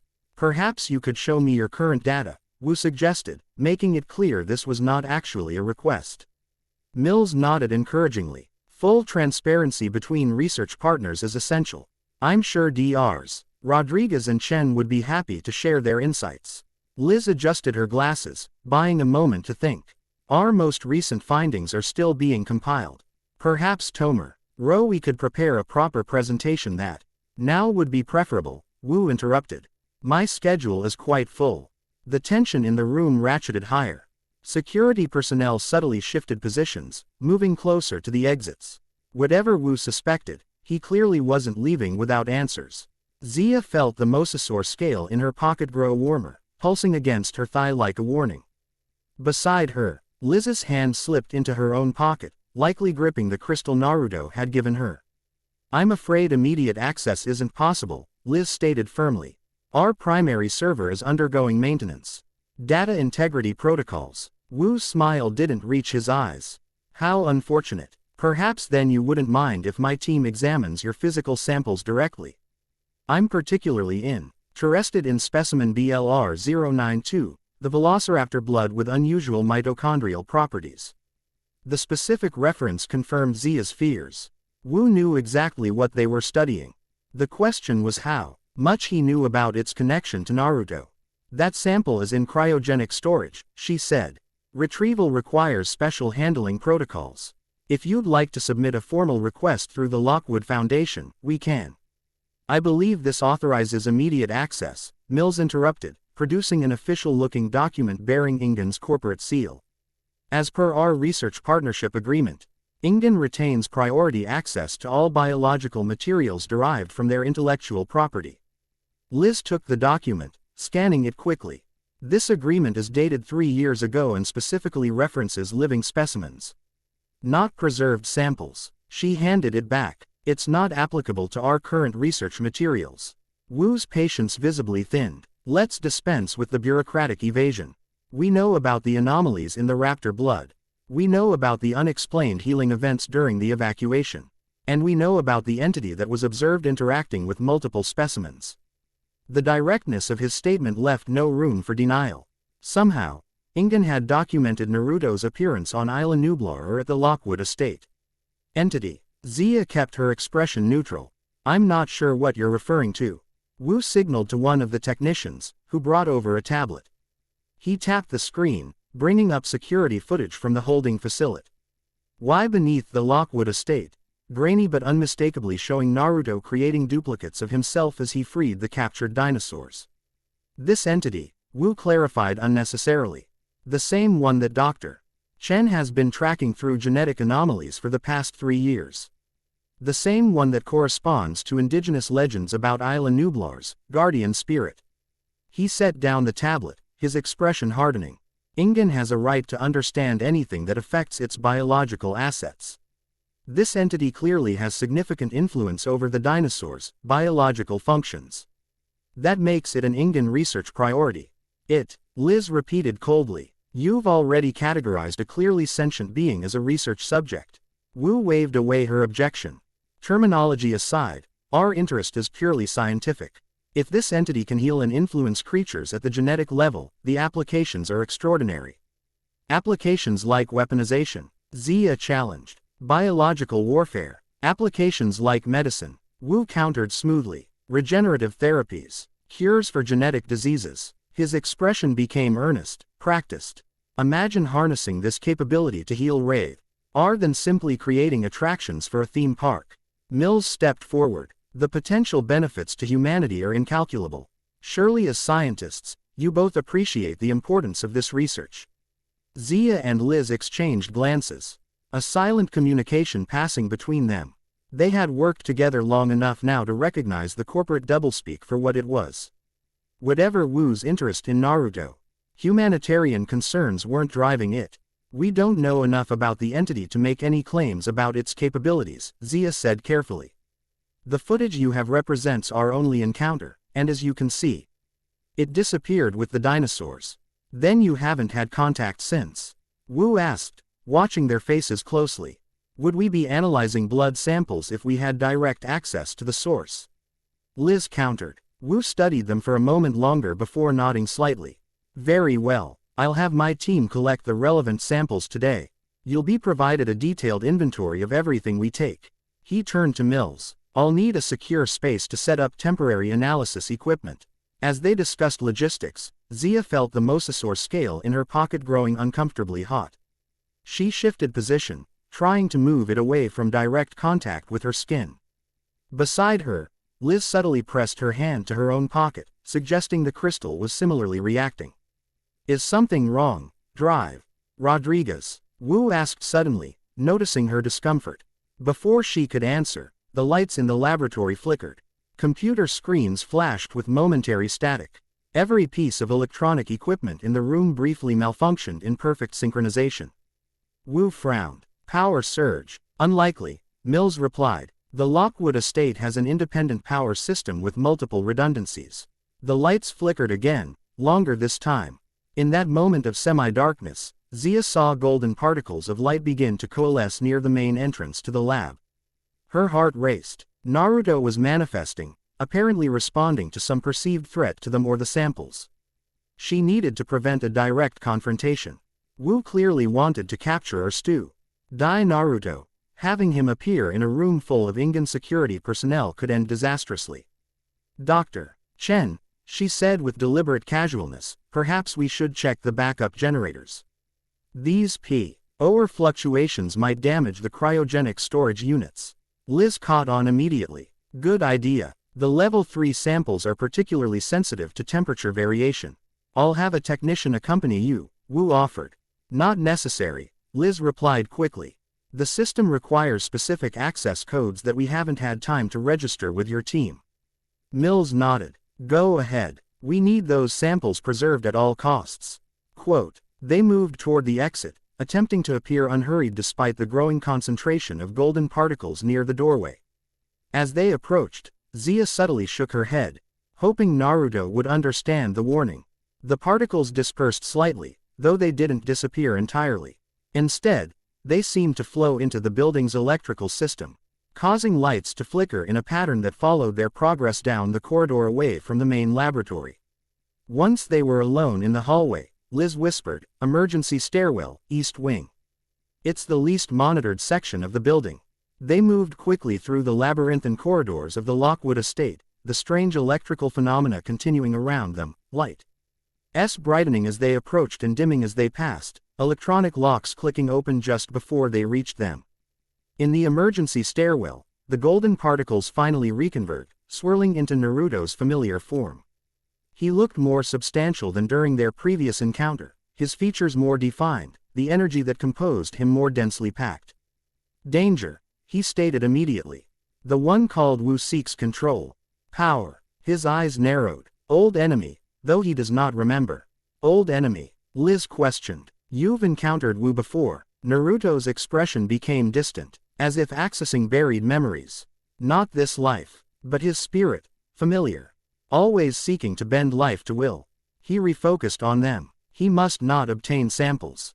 Contains fragments of my essence.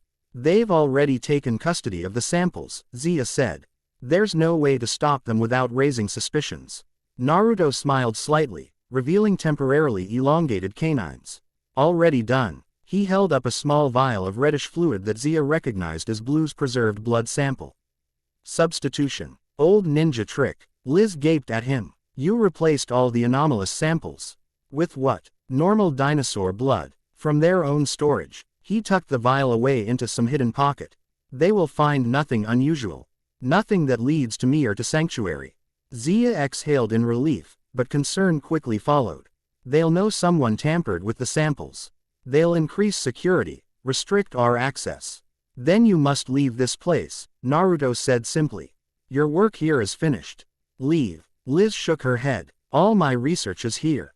Years of data collection, analysis. Naruto touched her shoulder gently. Backed up. Secured. He tapped his temple. I have seen your computer mind patterns. Stored them. He produced a small device that looked like an ordinary flash drive but glowed faintly with amber energy. All your discoveries. Safe. Liz took the device with evident skepticism. You copied terabytes of encrypted research data by, what, looking at my computer? Read energy patterns, Naruto corrected. Information is just energy arranged in specific patterns. Zia intervened before Liz could launch into scientific objections. Where exactly do you suggest we go? Ingen has global reach. If they're truly interested in finding you, they'll track us. Maya Hidalgo, Naruto replied. She awaits you. Island's original daughter. He produced a folded paper from another hidden pocket. Coordinates. Safe meeting place. Liz took the paper, unfolding it to reveal latitude and longitude numbers along with a hand-drawn map. This is in Guatemala. How are we supposed to? Transport awaits, Naruto interrupted. 3 miles east. Small airfield. He looked between them seriously. Must decide now. Stay and face Wu's questions, or seek truth with Maya. The decision wasn't difficult. Whatever Wu planned for the anomalous samples, it clearly involved exploitation rather than understanding. And after weeks of studying the historical records and genetic patterns, Zia's scientific curiosity demanded answers that could only be found by following this strange path further. "I'll go," she said. Liz hesitated longer, her expression conflicted. "My whole career has been building toward understanding these genetic anomalies. If I disappear now, your career or the truth," Naruto said simply. "Choose." After another moment of internal struggle, Liz nodded. "The truth. Always the truth." She looked at Zia. "But we'll need to gather some essential equipment. Personal items." "Already done," Naruto assured them. "What you need waits with transport." Zia felt a rush of both gratitude and unease at his apparent ability to anticipate their needs. "What about Wu and Mills?" "They'll look for us." "Distraction provided," Naruto said with a slight smile. "Laboratory equipment. Unreliable today. Many technical problems." His form began to shimmer around the edges. "Go now. East Service exit. Car with keys awaits. I hold attention here." As his form dissolved back into golden particles, his final words lingered. "Find Maya. Learn Island's original story. Truth older than science waits." The particles dispersed, flowing back into the building's electrical system. Moments later, they heard distant shouts and alarms from the direction of the main laboratory. "I think that's our distraction," Zia said, already moving toward the service exit. Liz followed, still clutching the flash drive. "I'm placing an extraordinary amount of faith in a being that defies every scientific principle I understand." "Welcome to my world," Zia replied. "I've been doing that since Isla Nublar." They found the service exit unlocked as promised, and beyond it, a nondescript sedan with keys in the ignition. As they drove away from the Lockwood estate, they could see emergency vehicles approaching from the opposite direction, lights flashing. "What do you think he did?" Liz asked, glancing back at the growing commotion. "Something non-lethal but dramatically inconvenient," Zia guessed. "He seems to have a sense of proportional response." Liz nodded, then turned to study the map and coordinates. "These lead to a remote archaeological site in Guatemala. Supposedly unexcavated pre-Columbian ruins."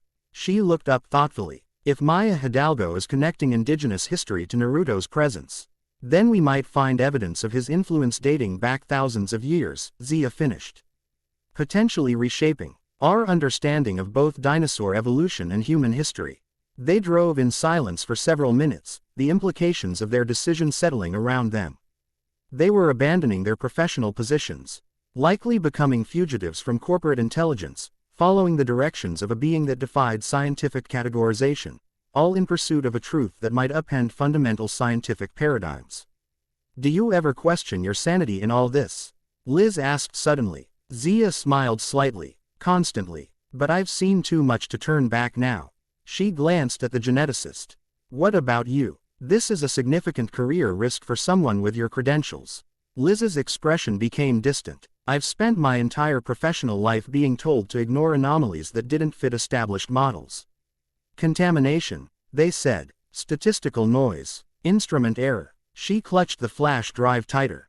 But the patterns were always there, consistent across thousands of samples. Too structured to be random, too persistent to be errors. She turned to look directly at Zia. "Science isn't about confirming what we already believe. It's about following evidence wherever it leads, even when it contradicts our most cherished assumptions." A small, determined smile formed on her lips. "And right now, evidence is leading us to a prehistoric guardian deity who communicates through dreams and can manipulate genetic code with a touch." "When you put it that way, it sounds completely reasonable," Zia replied dryly. Liz's unexpected laugh filled the car, a bright, genuine sound that transformed her usually serious features. "Perfectly rational scientific inquiry. We'll present our findings at the next conference. Dragon Gods and Dinosaur DNA, a new paradigm for genetic theory." As they continued toward the airfield, Zia found herself studying Liz's profile, seeing the brilliant scientist in a new light. Beneath the analytical exterior and social awkwardness, lay a courage and intellectual integrity that was genuinely admirable. Liz Chen pursued truth regardless of professional consequence or personal comfort, a rarity in their increasingly corporatized scientific community. The mosasaur scale in Zia's pocket had cooled, no longer pulsing with warning energy. Whatever danger Naruto had sensed at the Lockwood estate was now behind them. Ahead lay Guatemala, Maya Hidalgo, and answers to questions they were only beginning to formulate. "Do you speak Spanish?" Zia asked suddenly. "Poorly," Liz admitted. "My linguistic skills are limited to scientific terminology and ordering coffee." "Good thing I'm fluent, then." Zia smiled as the small airfield came into view ahead of them. "I think we're about to need every skill between us." The small Op plane waiting on the tarmac confirmed Naruto's arrangements.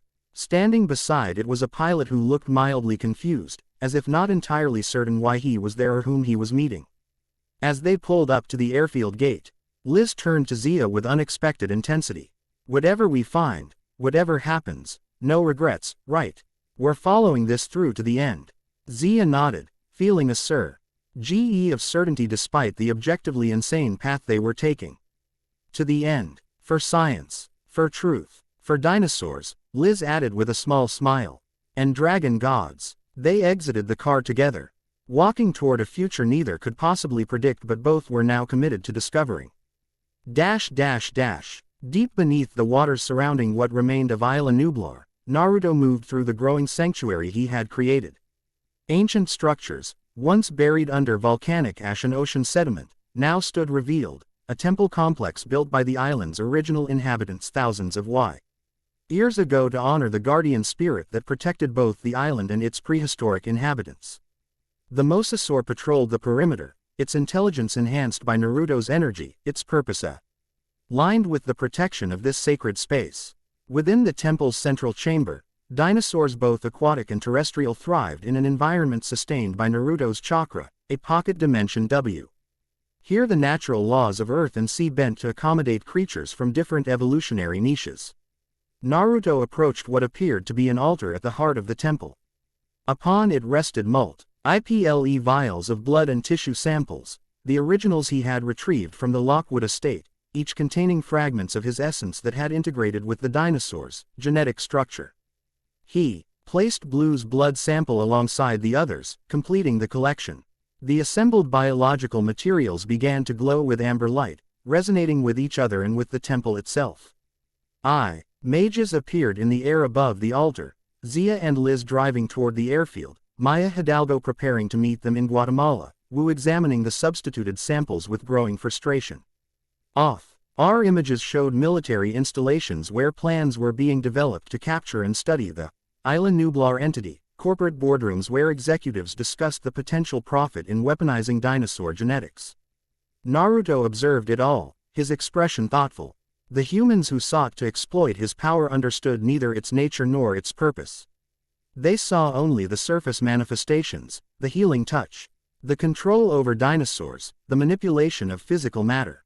None recognized what he truly was, the living embodiment of an ancient covenant between human and dinosaur consciousness, preserved through millions of years by forces that predated human civilization.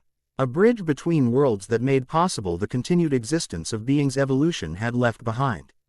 He turned from the images to face the temple's innermost sanctuary, where a massive crystalline structure pulsed with golden energy, the physical manifestation of his true form, still regenerating from its millennia of dormancy. The dragon god of Isla Nublar, awakening fully for the first time since humans had walked with dinosaurs. Soon, he told the waiting prehistoric beings gathered around the sanctuary. The circle closes. The memory returns. The dinosaurs responded with synchronized movements, pack behavior extending beyond species boundaries, communicating through methods that human NCE had not yet discovered and could not yet comprehend. Naruto smiled, his features momentarily shifting to reveal their true draconic nature. The awakening had begun, the restoration would follow, and humans would remember what they had once known, that they were not the first intelligent species to walk the earth, nor the only ones whose consciousness had shaped the world's destiny. Chapter 2 End. Chapter 3. Return to the island. The humidity hit Zia like a physical force as she stepped from the air-conditioned terminal of La Aurora International Airport into Guatemala City's sweltering afternoon heat. Beside her, drive, Elizabeth Chen grimaced, immediately pushing her glasses back up her perspiring nose. 27 degrees Celsius with 92% humidity, Liz murmured, consulting her phone. Optimal conditions for tropical fungal growth, less so for human comfort. The rainy season's just beginning, Zia replied, scanning the crowd for their contact. This is actual Why mild compared to what we'll face on the island? They had traveled under assumed names using documentation Naruto had somehow provided, a detail neither scientist had chosen to examine too closely. The flash drive he'd given them had indeed contained all of Liz's research, plus additional files they hadn't yet had time to analyze properly. A woman approached through the crowd, moving with deliberate purpose. She was striking rather than conventionally beautiful. Copper skin stretched over high cheekbones, obsidian eyes that missed nothing, black hair pulled back in a practical braid that reached her waist. She wore hiking clothes that had seen actual use, not the pristine outfits tourists purchased from outdoor retailers. Dr. Rodriguez. Dr. Chen. Her voice carried a slight accent, her English precise and formal. I am Maya Hidalgo. We have much to discuss, but not here. She gestured toward the parking area. My vehicle is this way. Please follow closely. Without waiting for acknowledgement, she turned and moved through the crowd with practiced efficiency. Zia and Liz exchanged glances before gathering their minimal luggage and following. Maya led them to a weathered Land Rover that had clearly seen years of off-road service. As they loaded their bags, Zia noted the various modifications: reinforced chassis, specialized communication equipment, extra fuel tanks, suggesting someone who regularly ventured far from established infrastructure.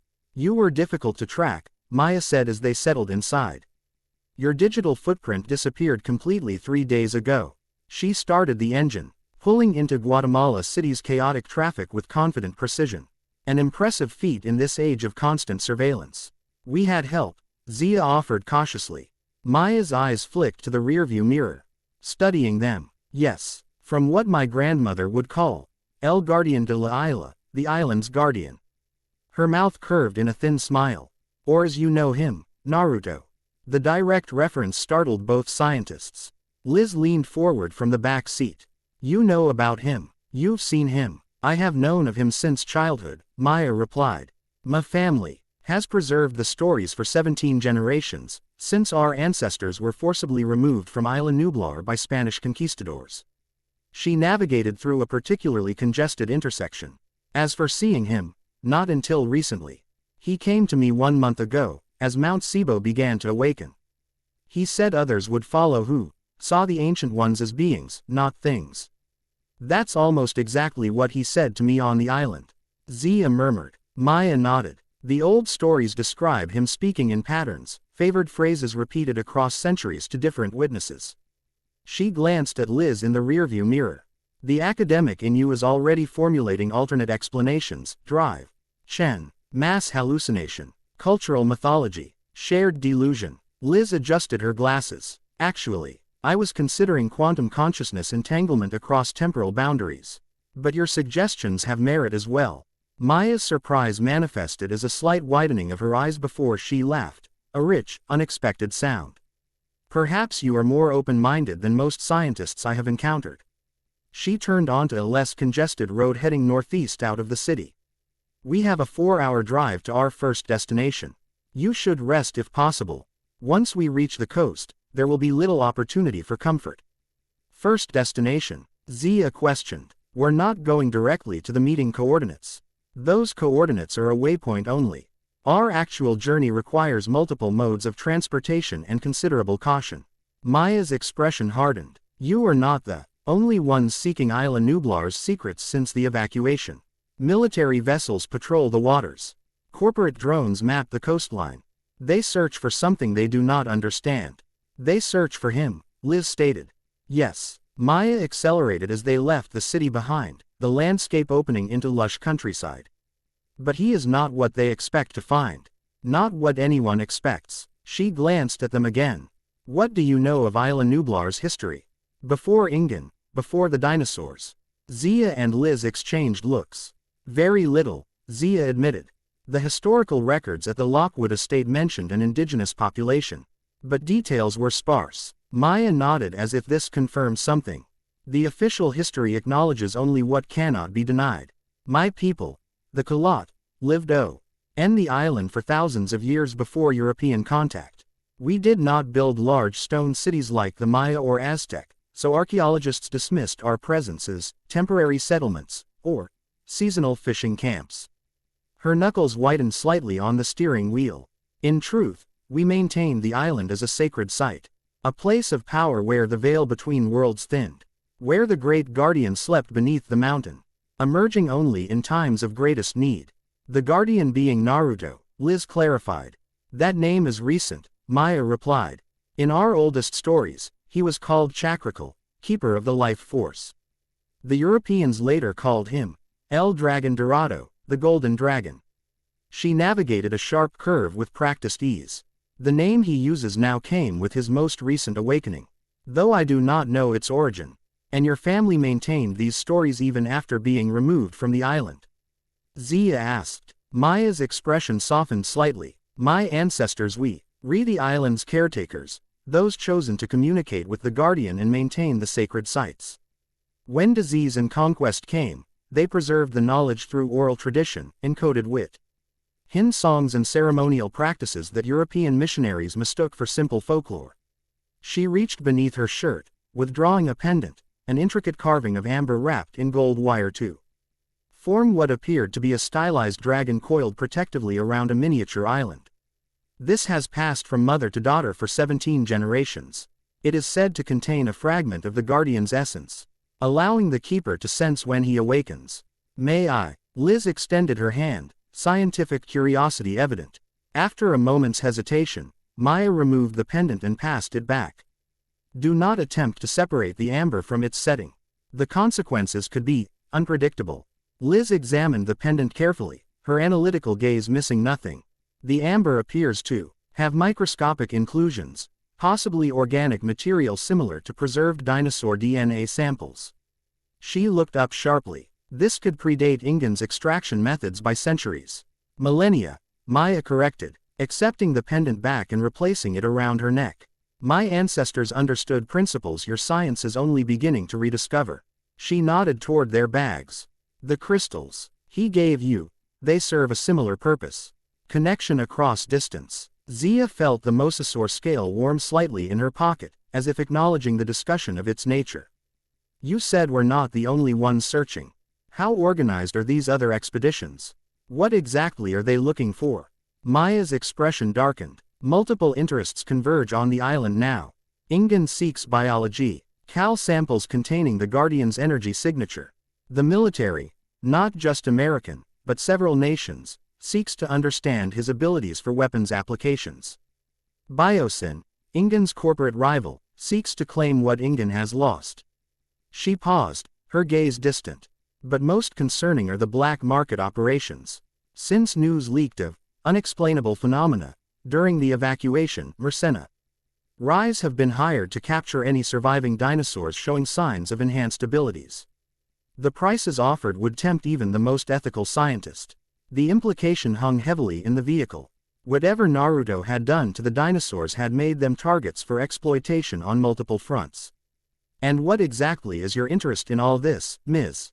Hidalgo? Liz asked bluntly. Why help us return to an island that by all scientific accounts should be an uninhabitable volcanic wasteland? Maya drove in silence for several moments before answering. My people were stewards, not owners. We protected the sacred places, maintained the balance between worlds. When Ingen came, they disturbed that which should have remained sleeping.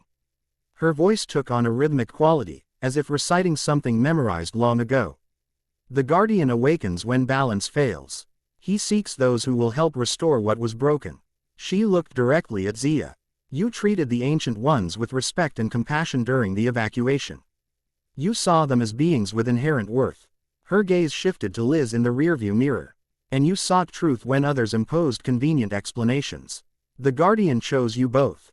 I am bound by ancestral oath to guide those the Guardian selects.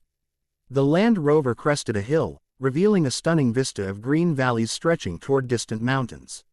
For several minutes, they drove in contemplative silence, each woman processing the implications of their unlikely alliance. There's something you're not telling us, Zia finally said. Something. About what's happening on the island now.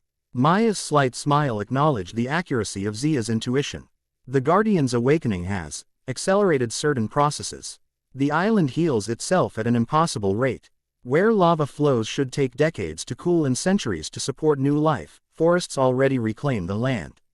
Her voice lowered, and the ancient ones who remained, they evolve in ways your science cannot explain. Quote, define, evolve, Liz pressed, leaning forward again. That, Maya replied, pointing ahead as the road curved toward the coastline, is what we are going to discover together. 27 hours later, they approached Isla Nublar through pre-dawn darkness in a boat Maya had acquired through connections she declined to elaborate on. The vessel was small but surprisingly fast, slipping through the waters with minimal wake. Maya navigated with uncanny precision despite minimal instrumentation, occasionally consulting what appeared to be hand-drawn WN charts marked with symbols Zia didn't recognize. Liz had spent much of the journey analyzing data from the flash drive Naruto had given them, occasionally muttering to herself about impossible CE. Euler configurations, and non-random genetic markers. Zia had attempted to sleep, but her dreams were once again filled with vivid images of ancient temples and amber-eyed guardians watching from shadowed jungles. As they neared the island, Maya cut the engine, allowing their momentum to carry them forward. We approach from the southeast, she whispered, though they were miles from any other vessels. The waters are calmer, and the Guardian's influence strongest. Corporate patrols focus on the northern and western approaches where the facilities were located. The island's silhouette dually took shape against the lightening sky, a jagged, mountainous mass rising from the Pacific. Mount Sibo's peak was clearly visible, still occasionally venting steam but showing none of the cataster OPHIC activity that had forced the evacuation. That's impossible, Zia murmured, studying the coastline through binoculars. The pyroclastic flow destroyed everything within miles of the eruption. But I'm seeing vegetation. Extensive vegetation. Maya nodded, unsurprised. Life returns where the Guardian walks. The old stories speak of this. His presence accelerates natural processes 1,000-fold.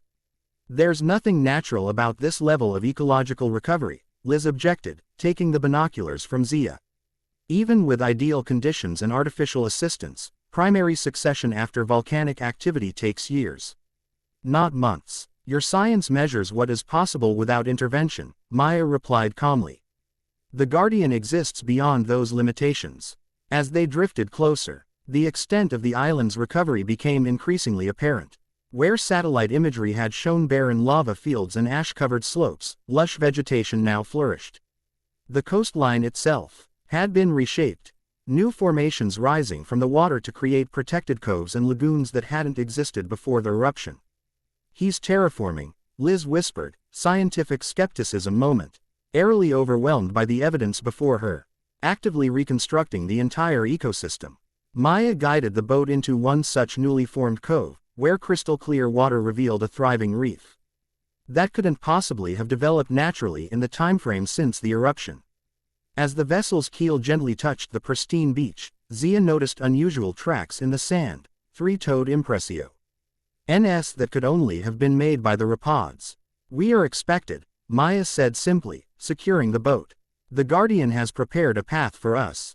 The tracks led from the beach into the jungle, forming a clear trail that would have been immediately obvious to anyone approaching this location. Yet somehow, Maya seemed confident that their landing site remained undetected by the corporate and military patrols she had mentioned. They gathered essential equipment, water, communications gear, basic scientific instruments, and the specimens they had brought from the Lockwood estate. Maya carried significantly less, only a small backpack containing what appeared to be ceremonial items wrapped in protective cloth. As they prepared to enter the jungle, the rising sun finally cleared the horizon, illuminating the island fully for the first time. The transformation was even more dramatic in proper light. Areas that should have been devastated wastelands now flourished with plant species that appeared to be hybridized adaptations of modern and prehistoric flora. Those are cycads, Zia pointed out, identifying large fern-like plants growing alongside conventional tropical species. They wouldn't be able to compete with angiosperms in this ecosystem. Modified competitive advantages, Liz suggested, adjusting her pack. The Guardian appears to be selectively altering plant characteristics.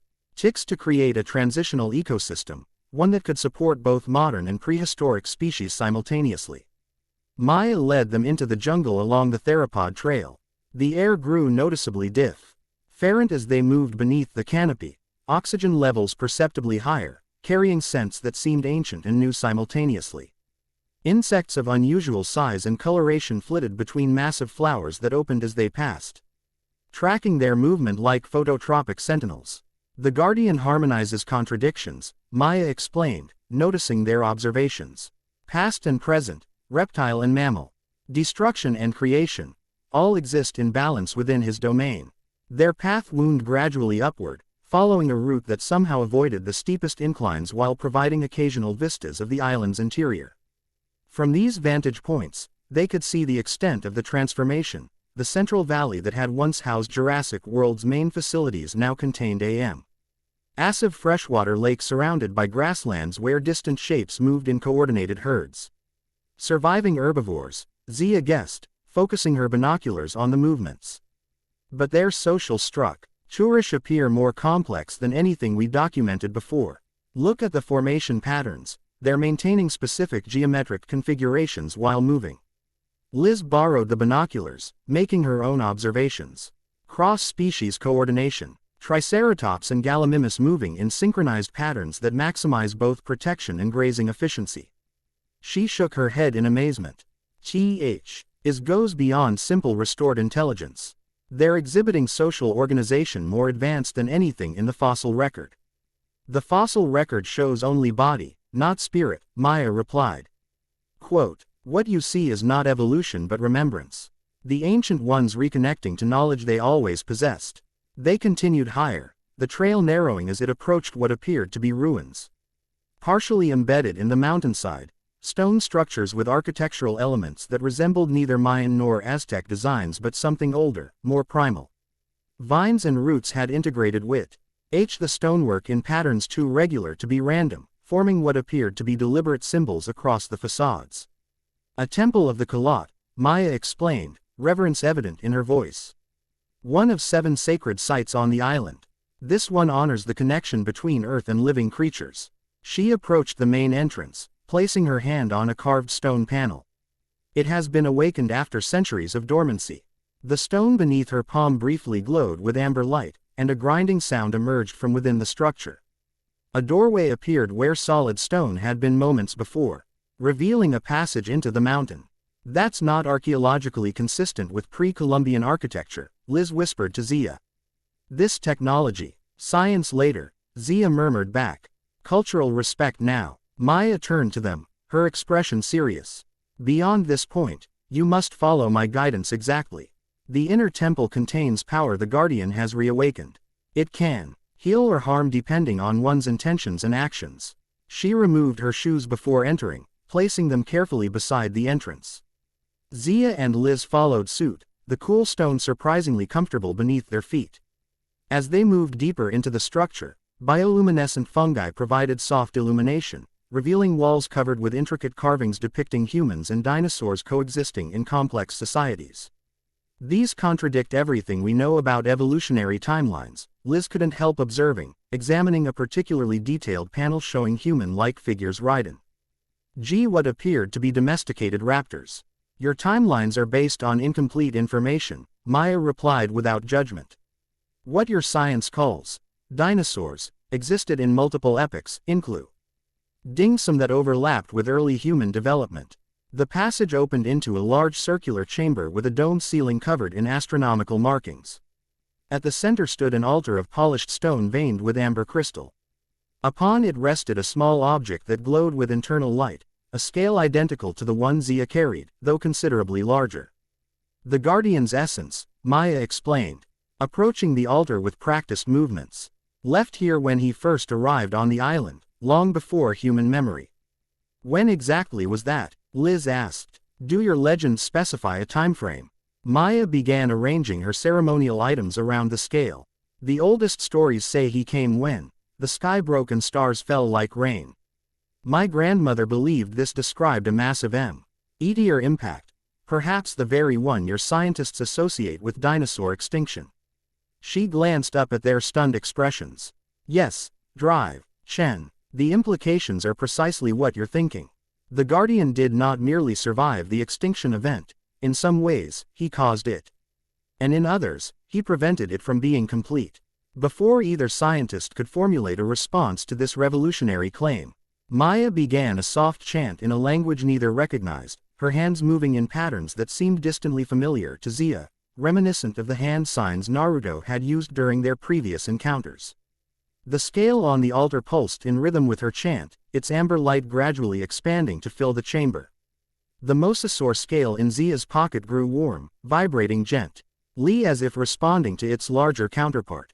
Liz reached into her own pocket, extracting the crystal Naruto had given her, which now glowed with matching intensity. "He comes," Maya said simply, completing her ritual. The air in the chamber thickened, golden particles coalescing into the now familiar form of Naruto. He appeared more substantial than in previous manifestations, his features more defined. The energy that composed him more densely packed. He wore a simple black and orange garment that resembled a modernized version of traditional Japanese attire, though with unfamiliar symbols embroidered across its surface. "Maya Hidalgo," he greeted, his voice resonating through the chamber. "Daughter of daughters, keeper of memory." He touched her forehead gently, causing the same AMB light to briefly flare behind her eyes. "You have brought them as I asked." "They came willingly," Maya replied, showing none of the awe that had characterized previous witnesses to his manifestation. Her familiarity with Naruto suggested a relationship established long before the recent events.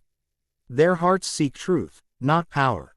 Naruto turned to Zia and Liz, studying them with those vertical-pupiled eyes that seemed to perceive beyond physical appearance. "The doctor who heals with hands," he said to Zia. "And the doctor who heals with mind." His gaze shifted to Liz. "Both necessary. Both chosen." "Chosen for what, exactly?" Liz asked, her scientific directness undiminished even in this mystical setting. Naruto smiled, a surprisingly human expression on his otherwise otherworldly features. "To witness rebirth. To record truth. To bridge understanding between old world and new." He gestured, and the chamber walls came alive with moving images, like film projected directly onto stone. Scenes of the island's transformation, dinosaurs developing new abilities, the underwater sanctuary growing beneath the waves. "The ancient ones remember what they were before human tampering," he explained. "Not just bodies rebuilt from fragments, but souls reconnecting to original purpose." "Souls?" Liz questioned. "You're suggesting dinosaurs possess consciousness beyond basic neurological functions?" "All life shares the same energy source," Naruto replied. "What you call consciousness exists on spectrum, not binary." He made a flowing gesture with his hands. "Humans, dinosaurs, plants, Earth itself, all connected through chakra network. Your science sees separate pieces. I see whole." Zia stepped forward. "The dinosaurs we observed from the ridge, they're organizing in ways that suggest intelligence far beyond our previous understanding. Is that your influence?" Naruto shook his head. "Not my creation, my restoration." He touched the altar, and the scale's light intensified. When Ingen recreated dinosaur bodies from DNA fragments, they rebuilt flesh but not spirit connection. "I reawaken what was always there, dormant within genetic memory." "Genetic memory isn't scientifically established as a mechanism for transmitting complex behaviors," Liz objected. "Because you look for mechanism in chemical structure alone," Naruto countered. "Connection exists in energy patterns between molecules, not molecules themselves. Quantum entanglement across time." Despite the fantastical setting, Zia couldn't help but smile at the expression on Liz's face. The brilliant geneticist was simultaneously skeptical and enthralled by the concept, her scientific mind racing to integrate this new paradigm with established knowledge. Maya stepped forward. "Guardian." The outsiders grow closer. 3 vessels approach the northern shore. Metal birds circle the mountain. Naruto nodded gravely. "They sense the awakening energy. Seek to capture, control." He turned back to Zia and Liz. "You must understand quickly. Time grows short." He made a series of hand gestures, and the chamber reconfigured itself, the floor shifting to create a 3-dimensional topographical map of the island. Glowing points indicating specific locations. 7 temples, he explained, indicating the illuminated sites. 7 energy nexus points. When all reactivate, full restoration begins. He pointed to 3 points already glowing brighter than the others. 3 awakened, 4 dormant. What happens when all 7 activate? Zia asked. Balance returns, Naruto replied. Between past and present, between dinosaur and human worlds. And what does that mean in practical terms? Liz pressed, studying the map with scientific intensity. Before Naruto could answer, Maya's pendant suddenly flared with warning light. Guardian, she said urgently. Intruders approach this temple, armed. Naruto's expression hardened, his features momentarily shifting to something more reptilian before returning to human form. Military seekers, tracking energy signatures. He looked at the 3 women. Must move quickly. Eastern Temple next. Less accessible to those without Guardian's path. He reached toward the altar, retrieving the large scale and offering it to Maya. Carry ancient key. Will need for next awakening. As Maya carefully wrapped the scale in ceremonial cloth, Naruto approached Zia and Liz. Outside world believes island dead. Uninhabitable. Must maintain this belief until restoration complete. How? Zia questioned. Satellite imagery alone would reveal the ecological recovery. Naruto smiled slightly. Reality appears different to electronic eyes. Illusion technique masks truth. He gestured toward the temple entrance. Follow Maya. She knows hidden paths. I divert attention of intruders. Wait, Liz said quickly. I need to understand the mechanism of this genetic restoration. The implications for evolutionary theory and conservation biology are. Later, Naruto interrupted gently. Knowledge comes with experience, not words alone. He looked at Zia. Trust instincts. You already sense truth beyond scientific explanation. The comment's true. CK uncomfortably close to Zia's internal struggle between her scientific training and her inexplicable connection to the island's mysteries. Before she could respond, distant voices echoed from the MPLE entrance. Human voices giving tactical commands. Go, Naruto urged, his form already beginning to dissolve into golden particles. Southeastern passage leads to Hidden Valley. Safe path to Eastern Temple. As his physical manifestation dispersed, the particles flowed into the temple walls, causing the stone to shift and reconfigure. A new passage opened in the chamber's rear wall, while the entrance they had used sealed completely. This way, Maya directed, already moving toward the newly created exit. The Guardian will ensure we are not followed. Zia and Liz hurried after her, scientific curiosity temporarily overshadowed by immediate safety concerns. As they entered the new passage, Zia glanced back to see the chamber transforming behind them, altar sinking into the floor, wall.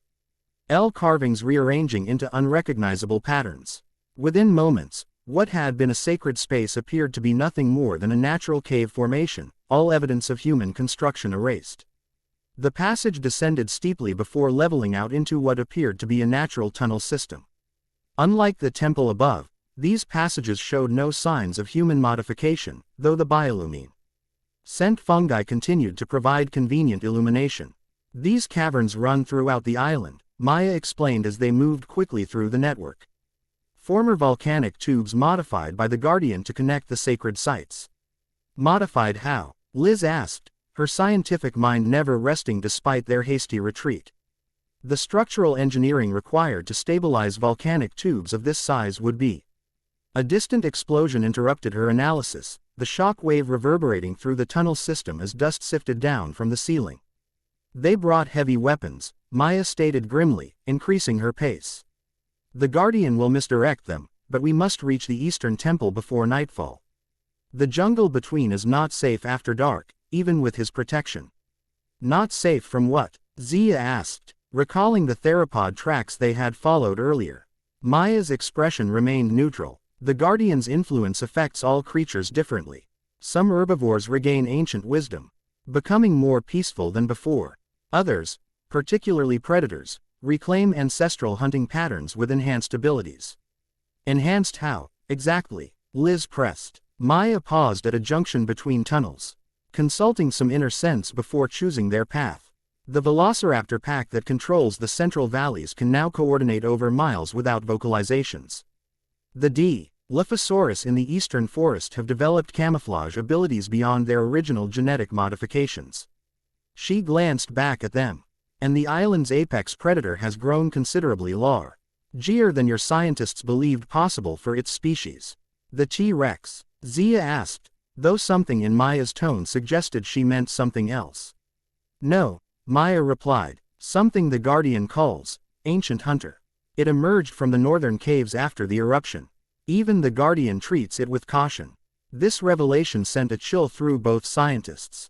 If a being with Naruto's power approached any creature cautiously, its capabilities must be truly formidable.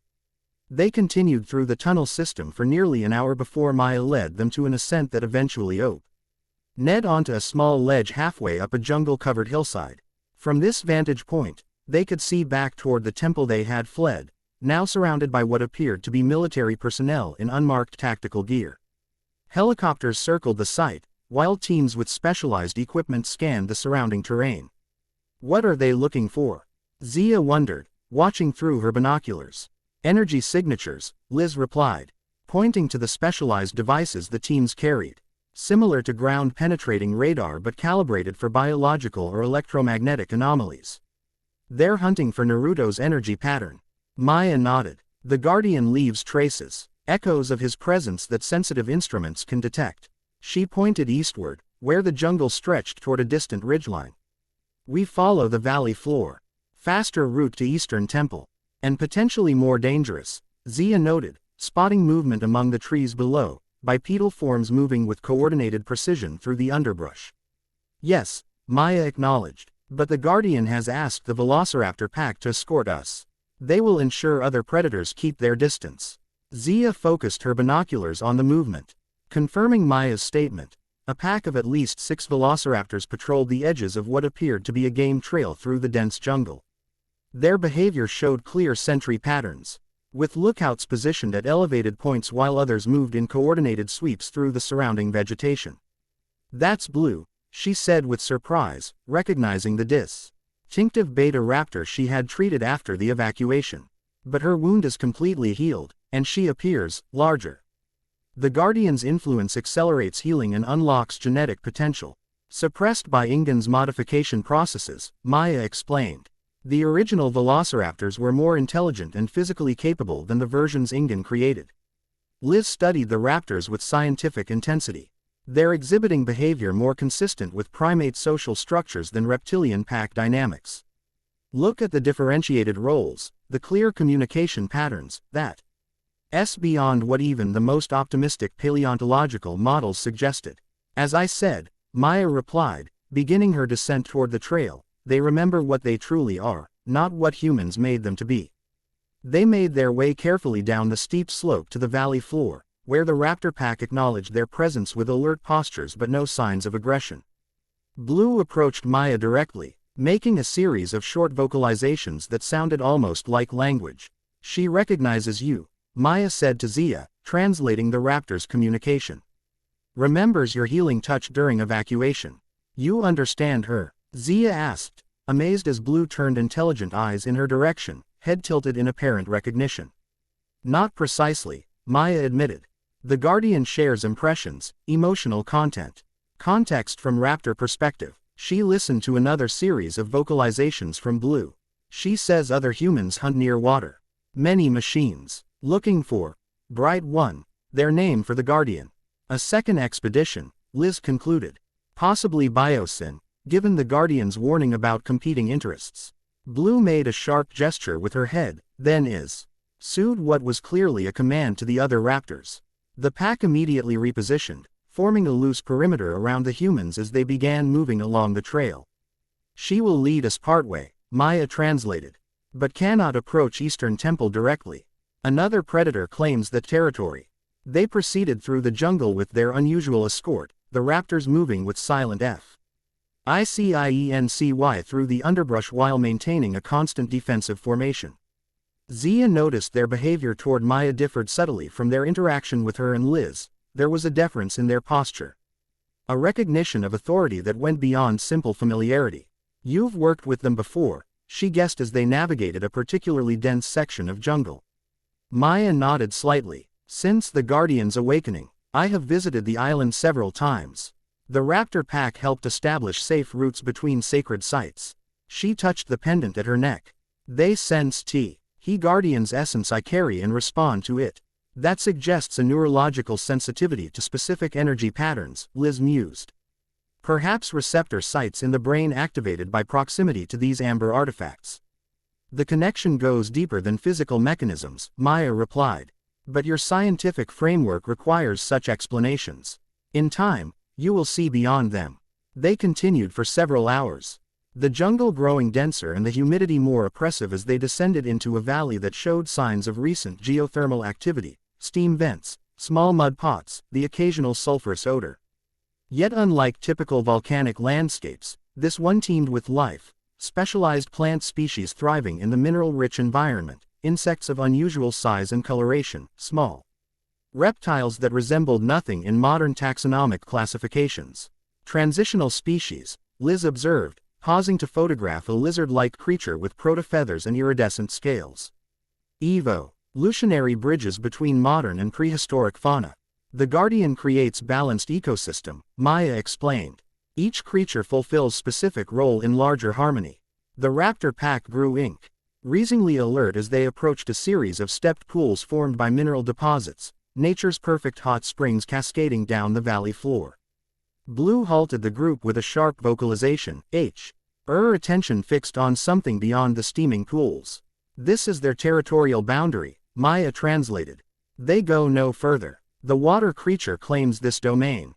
Water creature? Zia questioned, scanning the pools for signs of whatever had concerned the normally fearless raptors. Her answer came in the form of a subtle ripple across the largest pool's surface, a movement too deliberate to be natural current. Something large moved beneath the milky blue water, circling with predatory patience. Suchomimus, Liz identified, spotting a brief glimpse of scaled back breaking the surface. Semi-aquatic theropod, but Ingen never cloned that species for either park. Not Suchomimus, Maya corrected quietly. Something older, something the Guardian helped remember its true form.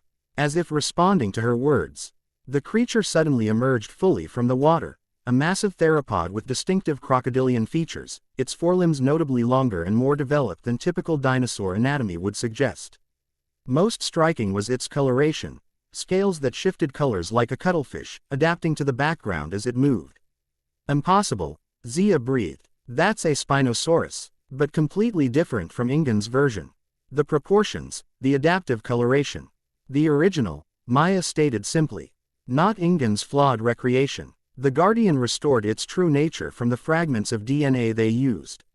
Quote, the massive predator regarded them from across the pools, its intelligence evident in the calculating gaze it leveled at the group. Unlike the instinct-driven, hunting behavior documented in other theropods, this creature's assessment seemed strategic, almost contemplative. Blue issued a complex series of vocalizations, clearly communicating with the large R predator despite their different species. After a tense moment, the Spinosaurus responded with a low rumbling call that vibrated the water's surface. Agreement, Maya translated. Safe passage gra. NTED if we follow specific path and take nothing from its territory. The raptor pack retreated, disappearing into the jungle behind them as the Spinosaurus submerged itself once more, only its eyes and nostrils remaining above the water's surface, a silent guardian watching their every move. Cross directly, Maya instructed, pointing to a series of stone-like formations that created a natural bridge across the pools. Step only where I step. The Guardian has marked safe passage, but the water creature is temperamental. They followed her instructions precisely, crossing the steaming pools via the partially submerged pathway. The Spinosaurus tracked their movement but made no aggressive moves, seemingly satisfied with their compliance with territorial terms. Once across, they enter a different microclimate, the humidity dropping noticeably, the vegetation shifting to patterns more reminiscent of prehistoric flora than modern jungle. Cycads and giant ferns dominated the landscape, while massive dragonfly-like insects buzzed between towering horsetails that shouldn't have been capable of reaching such sizes in the modern atmosphere. Oxygen content increases near Eastern Temple, Maya explained, noting their observations. The Guardian adjusts atmospheric composition to support original ecosystem. That should be impossible without some kind of containment system, Liz objected. Atmospheric gases naturally equalize over distance. The energy field maintains the gradient, Maya replied, pointing upward where a subtle shimmer was visible in the air above them, like heat distortion but more structured. Forming a dome-like boundary over this section of the island. They continued through the prehistoric landscape, passing massive nests containing eggs of species Zia couldn't immediately identify. Some appeared to be from herbivores already documented in Jurassic World's collection, others completely unfamiliar. Most striking was the evidence of interspecies co-operation. Different herbivore types sharing nesting grounds with sentry positions clearly designated around the perimeter. Communal nesting was theorized but never conclusively proven in the fossil record, Zia noted. This suggests social structures far more complex than we ever imagined.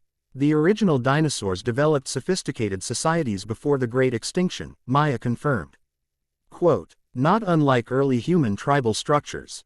The Guardian preserved this knowledge when he first arrived, keeping it safe until restoration became possible. As they crested a rise in the landscape, the Eastern Temple finally came into view, a massive stone structure partially integrated with a living tree of impossible size.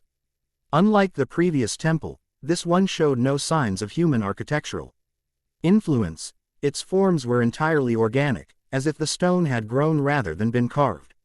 The Temple of Life, Maya named it, oldest of the 7 sacred sites, where the Guardian first connected with the island's essence. Before they could approach closer, a new sound reached them, the unmistakable rhythmic thudding of helicopter rotors approaching from the north. Moments later, 3 military-grade helicopters appeared over the distant ridgeline, flying in tactical formation directly toward the temple. They've tracked the energy signature, Liz said, tension evident in her voice. Quote, probably following the atmospheric anomaly. Maya's expression remained calm despite the threat. The Guardian anticipated this. Come. She led them not toward the temple but to a massive fallen tree nearby. Its hollow interior creating a natural hideaway. Observe but remain hidden. As they concealed themselves within the log, the helicopters approached the temple clearing. Rather than landing, they maintained a holding pattern while rappel lines dropped from their side doors. Armed personnel descended rapidly, their uniforms and equipment suggesting private military contractors rather than official government forces. Biosyn, Liz identified, recognizing logos on their equipment. Ingen's primary corporate rival. They've been trying to acquire viable dinosaur DNA for years. The Merc, a Neri team established a perimeter around the temple with practiced efficiency, deploying sensor equipment similar to what they had observed at the previous site. As they approached the temple entrance, however, something unexpected occurred. The massive tree integrated with the temple structure suddenly animated, branches moving with deliberate purpose to block access points while roots erupted from the ground to create barriers between the mercenaries and the temple itself. The Guardian's defense system, Maya explained quietly. Living architecture that responds to hostile intent. The mercenary team reacted with professional discipline, adjusting their approach and deploying what appeared to be specialized cutting equipment to deal with the animated vegetation. Their leader, a tall Oman with close-cropped blonde hair and the bearing of Special Forces training, coordinated their efforts with tactical precision. They've encountered this before, Zia observed. Look at how prepared they are. The mercenary leader suddenly paused, turning to look directly toward their hiding place with unnerving accuracy. She raised specialized binoculars, scanning the fallen log where they concealed themselves. Thermal imaging, Liz whispered. They'll detect our body heat. Maya remained unconcerned, touching the pendant at her neck. It pulsed briefly with amber light, and Zia felt a strange sensation wash over her, as if her body temperature had suddenly harmonized with their surroundings. The mercenary leader continued scanning for several moments before turning her attention back to the temple. The Guardian's protection extends through connected artifacts, Maya explained. We appear as background heat to their sensors. The mercenary teams progressed toward the temple slow-wet as the defensive vegetation grew more aggressive, now actively attacking rather than merely blocking. Several team members deployed what appeared to be canisters of chemical agent, creating temporary gaps in the defense. They're damaging the living system, Maya said, her calm facade cracking slightly to reveal genuine concern. "We must reach the activation point before they breach the inner chamber." "How?" Zia questioned. "We're outnumbered and outgunned." A familiar rumbling call answered her question. The Spinosaurus from the pools had followed them, now watching the mercenary team from the jungle's edge with predatory interest. It was not alone. Other predators had gathered. A pair of Allosaurus, several Dilophosaurus with their distinctive frills extended, even what appeared to be juvenile Carnotaurus positioning themselves strategically around the clearing. "The Guardian summons defenders," Maya explained, retrieving the large scale from her pack. "Now we move quickly, while their attention is diverted." The predators attacked in coordinated waves, not the chaotic feeding frenzy one might expect from instinct-driven animals, but a tactical assault with clear objectives. The Dilophosaurus targeted communications equipment with their venomous projections, while the larger predators focused on destroying the sensor arrays and perimeter defenses. Under cover of this assault, Maya led Zia and Liz around the clearing's edge toward a secondary entrance partially concealed by massive ferns. Unlike the previous temple's elaborate doorway, this entrance was a simple AR-CH formed by two massive roots intertwining above a passage into the tree's core. "Place your hand here," Maya instructed Zia, indicating a smooth section of bark beside the entrance. "The Guardian has connected with you. The temple will recognize this." Feeling slightly foolish but willing to try anything in their current situation, Zia placed her palm against the indicated spot. To her amazement, the bark warmed beneath her touch, amber light spreading from her hand through the surrounding wood in vein-like patterns. The passage widened, roots shifting to create a more accessible entrance. Maya quickly led them inside just as the sounds of combat intensified behind them, helicopter-mounted weapons now engaging the dinosaur defenders while tactical teams regrouped under heavy assault. Inside the tree temple, illumination came from bioluminescent fungi growing in intricate patterns along the walls. The architecture was entirely organic, a cavernous space formed within the living tree, supported by massive internal structures that resembled both root systems and arterial networks. At the center stood what could only be described as a throne formed from crystallized amber, upon which rested another massive scale identical to the one Maya carried. "The activation key must join with its counterpart," she explained, approaching the throne reverently. A fragment returning to source. Outside, the battle sounds intensified: explosions, dinosaur roars, the mechanical chatter of automatic weapons. Whatever advantage the temple's defenders had initially held appeared to be waning. Against the mercenaries, superior firepower and tactical discipline. Maya placed the scale she carried alongside its twin on the amber throne. Both began to pulse with increasingly intense light, synchronized to a rhythm that somehow matched the heartbeats of everyone present. The air thickened with golden energy, condensing around the scales until they merged into a single larger artifact. "Now we complete the circle," Maya said, taking Zia's hand and placing it atop the merged scales. "The Guardian chose you first. Your connection is strongest." Zia felt an immediate surge of energy flowing up her arm, not painful but intense. Like static electricity multiplied 1,000-fold. Images flashed through her mind. Prehistoric landscapes, ancient civilizations interacting with dinosaur species, cataclysmic impacts. And through it all, a golden dragon-like entity watching, guiding, preserving. The throne began to sink into the floor, carrying the merged scales into what appeared to be the tree's root system. Amber light spread along those roots, extending outward through the ground in all directions. The temple itself seemed to awaken fully, internal structures pulsing with life RGY that radiated outward in expanding waves. Maya smiled with evident satisfaction. The Eastern Temple awakens. The Guardian's restoration accelerates. What exactly does that mean in practical terms? Liz asked, watching the energy patterns with scientific fascination. A new voice answered, deep, resonant, emerging from the very walls around them. It means the island remembers its true purpose. The golden energy coalesced into Naruto's form, but different from previous manifestations, larger, more overtly reptilian, with scales visible along his jawline and amber energy forming a crown-like aura above his head. Temple of Life responds to ancient call, he continued, his voice carrying harmonics that vibrated through their bodies. Accelerates evolution, restoration, remembrance. Outside, the battle sounds changed character, the dinosaur defenders roaring in what sounded like triumph rather than combat. Through gaps in the temple walls, they could see the mercenary team retreating in disarray. Their weapons seemingly malfunctioning as waves of amber energy swept across the clearing. "What's happening to them?" Zia asked, watching as several mercenaries dropped their equipment, clutching their heads as if in pain. "Temple energy disrupts technology, reveals truth," Naruto explained. "Shows humans consequence of their actions across time." His expression conveyed something like compassion.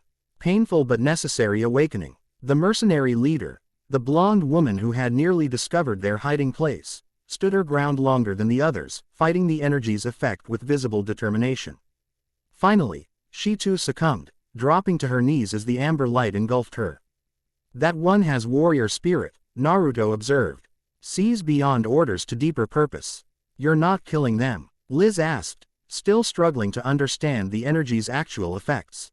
"No," Naruto replied simply. "Awakening them. As Island awakens." He approached them, high-s movement sending ripples through the air like disturbed water. "Eastern Temple now active. 3 remain dormant." Maya bowed slightly. "The Northern Temple will be most difficult. The ancient hunter claims that territory." Naruto nodded gravely. "Yes, my oldest friend, most dangerous ally." He turned to Zia and Liz. "You have witnessed temple awakening. Begun to understand restoration purpose. Now must decide." "Decide what?" Zia asked, though something in his tone suggested she already knew the answer. "Whether to continue path or return to human world," Naruto replied. "Each awakening brings greater change. Greater risk." His amber eyes studied them intently. "Those who assist become part of restoration. Changed by process. Cannot return to before." The implication hung heavily between them. Whatever this restoration process involved, it would transform not only the island but those who participated in it. They had crossed a threshold from observation to participation, own scientific documentation to active involvement in whatever Naruto was creating here. "Changed how, exactly?" Liz asked, her scientific mind requiring specificity even in this mystical context. Naruto gestured to Maya. "Ask Island's daughter. She walks between worlds now. Carries Guardian's essence within." Maya touched her pendant, her eyes momentarily flashing with the same amber light that characterized Naruto's gaze. "I see beyond normal human perception. Sense energy patterns others cannot perceive. My connection to the island grows stronger with each temple awakening." She met their gazes directly. "I am becoming something neither fully human nor fully guardian. A bridge between worlds." The helicopters had retreated, visible through the temple openings as they flew erratically northward. Their crews clearly affected by whatever energy the temple had released. On the ground, the dinosaur defenders were systematically destroying abandoned equipment, coordinated by Wadapi. Red to be Raptor commanders including Blue herself. "You need not decide immediately," Naruto said, his form beginning to disperse into component energy once more. "Rest here. Temple protects now. I must restore balance elsewhere on island." He looked at Maya. "Show them Northern Valley. Let them see what comes." With that cryptic instruction, he dissolved completely, golden particles flowing in to the temple structure and disappearing from view. "What's in the Northern Valley?" Zia asked Maya once Naruto had departed. "The future," Maya replied simply. "Or perhaps the past returning." She gestured toward a section of the temple where roots had formed comfortable resting places. "We should sleep while we can. The journey to the Northern Valley requires full strength and clear minds." Exhaustion suddenly claimed both scientists, the adrenaline of their escape and the temple activation giving way to bone-deep weariness. Despite the unfamiliar surroundings and the many unanswered questions, they found themselves settling into the living cradles formed by the temple's interior structure. As consciousness faded, Zia's last observation was that the mosasaur scale in her pocket had changed, growing slightly larger. Its color deepening to match the scales on the temple throne. She was becoming connected to this place, to its mysteries and transformations, in ways her scientific Eining couldn't explain but her instincts somehow recognized as right. The dinosaurs were remembering what they truly were. Perhaps humans needed to remember too. Dawn brought new perspective to The Eastern Temple and its surroundings.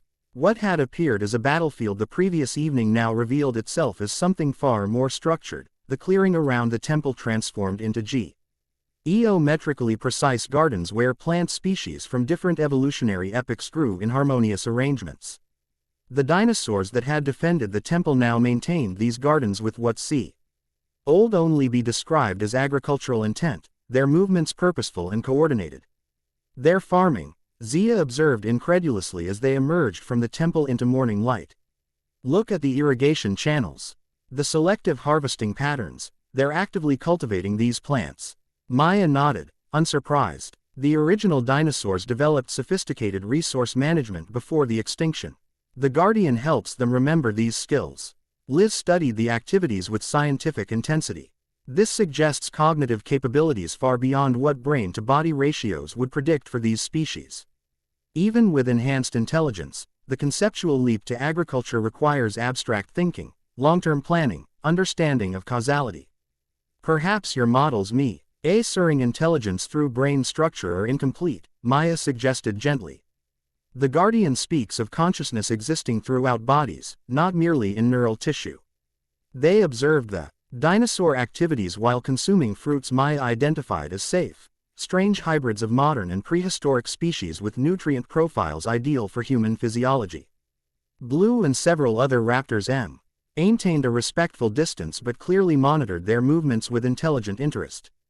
The northern valley lies beyond that ridge, Maya explained, pointing to a distant formation where the jungle gave way to more open terrain. We should reach it by midday if we maintain steady pace. Their journey took them through increasingly varied ecosystems, each microclimate more distinct than the last. Supporting specialized species adapted to particular niches. The island's biodiversity had exploded beyond anything documented during Jurassic World's operational period, with clear evidence of natural selection processes operating at accelerated rates. It's like watching evolution in time-lapse, Liz marveled, documenting particularly striking adaptations with her camera. Species responding to environmental pressures that should take thousands of generations occurring within months.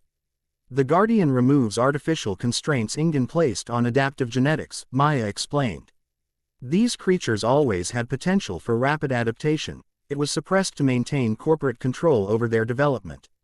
As they approached the ridge overlooking the northern valley, the vegetation changed character completely, transitioning from tropical species to something resembling Mesozoic flora but with structural adaptations suggesting much higher gravity tolerance than Earth's prehistoric atmosphere would have required. These plants aren't just prehistoric, Zia noted, examining a particularly massive fern with internal vascular structures visible through translucent stems. They're extraterrestrial, adapted to conditions that never existed on Earth. Maya nodded. The Guardian did not originate here. His first world died when sky broke and stars fell like rain. He brought fragments of that ecosystem when he came.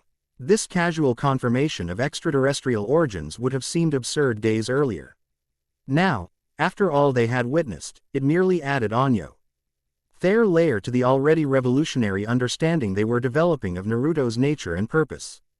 They reached the ridge overlooking the northern valley by late morning. What they saw below defied immediate comprehension. The valley contained a perfectly circular lake of extraordinary blue clarity, surrounded by concentric rings of vegetation arranged by height and type. Within these rings, dinosaur species coexisted in structured communities more reminiscent of human settlements than animal territories, different species fulfilling specialized roles within a unified society. Most street-ricking were the structures, buildings of sorts, formed from living vegetation manipulated into functional shapes. Some appeared to be communal nesting areas, others food storage facilities, still others seemingly dedicated to activities neither scientist could immediately identify. A civilization, Liz whispered in amazement. They're building a civilization. Rebuilding, Maya corrected. This was their way before. The Guardian helps them remember. At the valley's center, a massive structure rose from the lake itself. Not a temple like the others they had seen, but something that resembled an enormous tree with crystalline elements integrated throughout its structure. Dinosaurs of various species moved purposefully around and within it, engaged in what appeared to be coordinated construction efforts. The northern temple grows rather than being built, Maya explained. Living architecture that expands as consciousness expands. And what's that? Zia asked, pointing to a massive shape partially visible beneath the lake's surface, something far larger than any dinosaur species documented in the fossil record. Maya's expression grew solemn. The ancient hunter. The one who came with the guardian from the first world. Neither dinosaur nor dragon, but something that shares aspects of both. As if sensing their attention, the enormous shape moved, a ripple expanding across Lake's surface as whatever lay beneath shifted position. For a brief moment, something breached the water, a scaled form of impossible size, iridescent plates running along a spine that seemed to extend indefinitely. Most disturbing was the brief glimpse of an eye, vertical pupilled like Naruto's but larger than a human head, radiating ancient intelligence and predatory assessment. That's what Naruto meant by his dangerous ally. Liz asked, scientific curiosity momentarily overshadowed by instinctive fear. Yes, Maya confirmed. The last of its kind, like the guardian himself. They escaped together when their world died. Bound by necessity rather than friendship. She gestured toward the valley. It allows the guardian's work because their survival remains linked, but it does not share his affection for other species. It's healing too, Zia realized, noting the regenerative tissue visible on the briefly exposed portions. Recovering from dormancy just like Naruto. Maya nodded. The ancient hunter slept longer. Buried deeper. Its awakening brings both promise and danger to restoration efforts. Before further discussion could develop, movement at the valley's edge caught their attention. A human figure emerging from the jungle, moving with military precision despite obvious injuries. Even from this distance, Zia recognized the mercenary leader from the previous day's confrontation at the Eastern Temple. She survived the energy wave, Liz observed with surprise. And she's heading directly toward the Northern Temple. The Guardian's awakening affects humans differently, Maya explained. Some resist, their minds unable to integrate new understanding. Others, they watched as the mercenary approached a group of velociraptors near the valley's edge. Instead of attacking or fleeing, she stopped at a respectful distance, slowly kneeling and placing her weapons on the ground before her in what appeared to be a gesture of submission or respect. She sees, Maya said softly. The temple energy revealed truth her military training could not accept but her spirit recognized. After a tense interaction, the raptors appeared to accept the mercenary's presence, escorting her toward the central structure with the same formation they had used with Maya's group previously. The Guardian gathers those who understand, regardless of their past, Maya continued. She will find her place in the restoration, as will you if you choose to continue. Continue toward what end? Liz asked, her scientific mind still seeking definable objectives despite the easingly mystical nature of their experience. Maya turned to face them fully, her expression more serious than they had yet seen. The completion of what began 65 million years ago, when the Guardian first arrived. The restoration of the covenant between humans, dinosaurs, and the Earth itself. Her eyes flashed briefly with amber light. The awakening of the dragon god in his true form. Not merely the fragment that walks among us now. She gestured toward the massive entity beneath the lake. When all 7 temples activate, both the Guardian and the ancient hunter will fully manifest. The island will become the center of a new world, one where the mistakes of the past need not be repeated. And what happens to the rest of human civilization in this scenario? Zia asked, troubled by the implications. That, Maya replied, depends on how humanity responds to the revelation of its true history. The Guardian hopes for acceptance, integration, harmony. She looked toward the Northern Temple, where the mercenary had now been joined by other human figures, survivors from various expeditions who had apparently undergone similar conversions. But he prepares for resistance, rejection, conflict. The weight of this revelation settled heavily upon both scientists. They had come seeking understanding of Naruto's connection to the dinosaurs, expecting scientific discoveries might expand their knowledge of genetic influence and prehistoric consciousness. Instead, they found themselves witness to something far more profound, the potential restructuring of Earth's dominant paradigm. With implications for every aspect of human society. We need to decide, Zia said finally, looking at Liz. Continue or return. Liz adjusted her glasses, her analytical mind visibly processing the implications from multiple angles. From a purely scientific perspective, this represents the most significant discovery in human history. The ethical implications of walking away from such knowledge. She trailed off, shaking her head, but the personal consequences cannot be ignored. Maya said those who continue become changed by the process. I already feel it, Zia admitted, touching the mosasaur scale in her pocket, which now pulsed in rhythm with her heartbeat. Dreams that feel more like memories. Intuitive understanding of dinosaur behavior that goes beyond my training. Connections forming that I can't explain scientifically. Maya watched their deliberation with patient understanding. The Guardian does not force choice. Those who return to human world forget details but retain impression, enough to share truth in ways others can accept over time. She touched her pendant. Those who continue become bridges, neither fully human nor fully Guardian, but something necessary for worlds to reconnect. Below in the valley, the construction around the northern temple intensified, dinosaurs and converted humans working in coordinated efforts that resembled nothing so much as a civilization in its nascent stages. The ancient hunter remained mostly submerged, but occasionally surfaced to observe the activities with evident intelligence and assessment. I need to understand this, Liz said finally. Whatever the personal cost, the scientific importance transcends individual concerns. She looked at Maya. I continue. Zia took longer to decide, her thoughts turning to the implications beyond pure knowledge, to the dinosaurs she had dedicated her career to protecting, to the potential for a world where they existed not as theme park attractions or geneti sea curiosities but as equal participants in Earth's future. To Naruto himself, whose impossible existence challenged everything she thought she understood about life's evolution. I continue too, she said at last. Whatever this restoration is, I want to witness it. To understand it. To help if I can. Maya smiled. The first genuine, unreserved expression they had seen from her. The Guardian chose well. She gestured toward a path leading down into the valley. Then let us join the others. The northern temple requires more than passive observation to awaken. It requires active participation in what comes next. As they descended toward the valley and whatever transformation awaited them there, Zia felt the mosasaur scale grow warmer against her skin, no longer a separate object but increasingly an extension of herself. A physical manifestation of her growing connection to the island and its guardian. Somewhere beneath the crystalline lake, the ancient hunter watched their approach with predatory patience.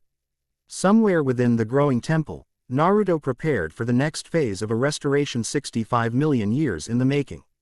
And somewhere between human and guardian, between science and mysticism, between past and future, a new understanding began to take shape, one that would forever change how humanity viewed its place in Earth's evolutionary story. Chapter 3 End. The End. I hope you enjoyed this episode. Remember to subscribe and like this video.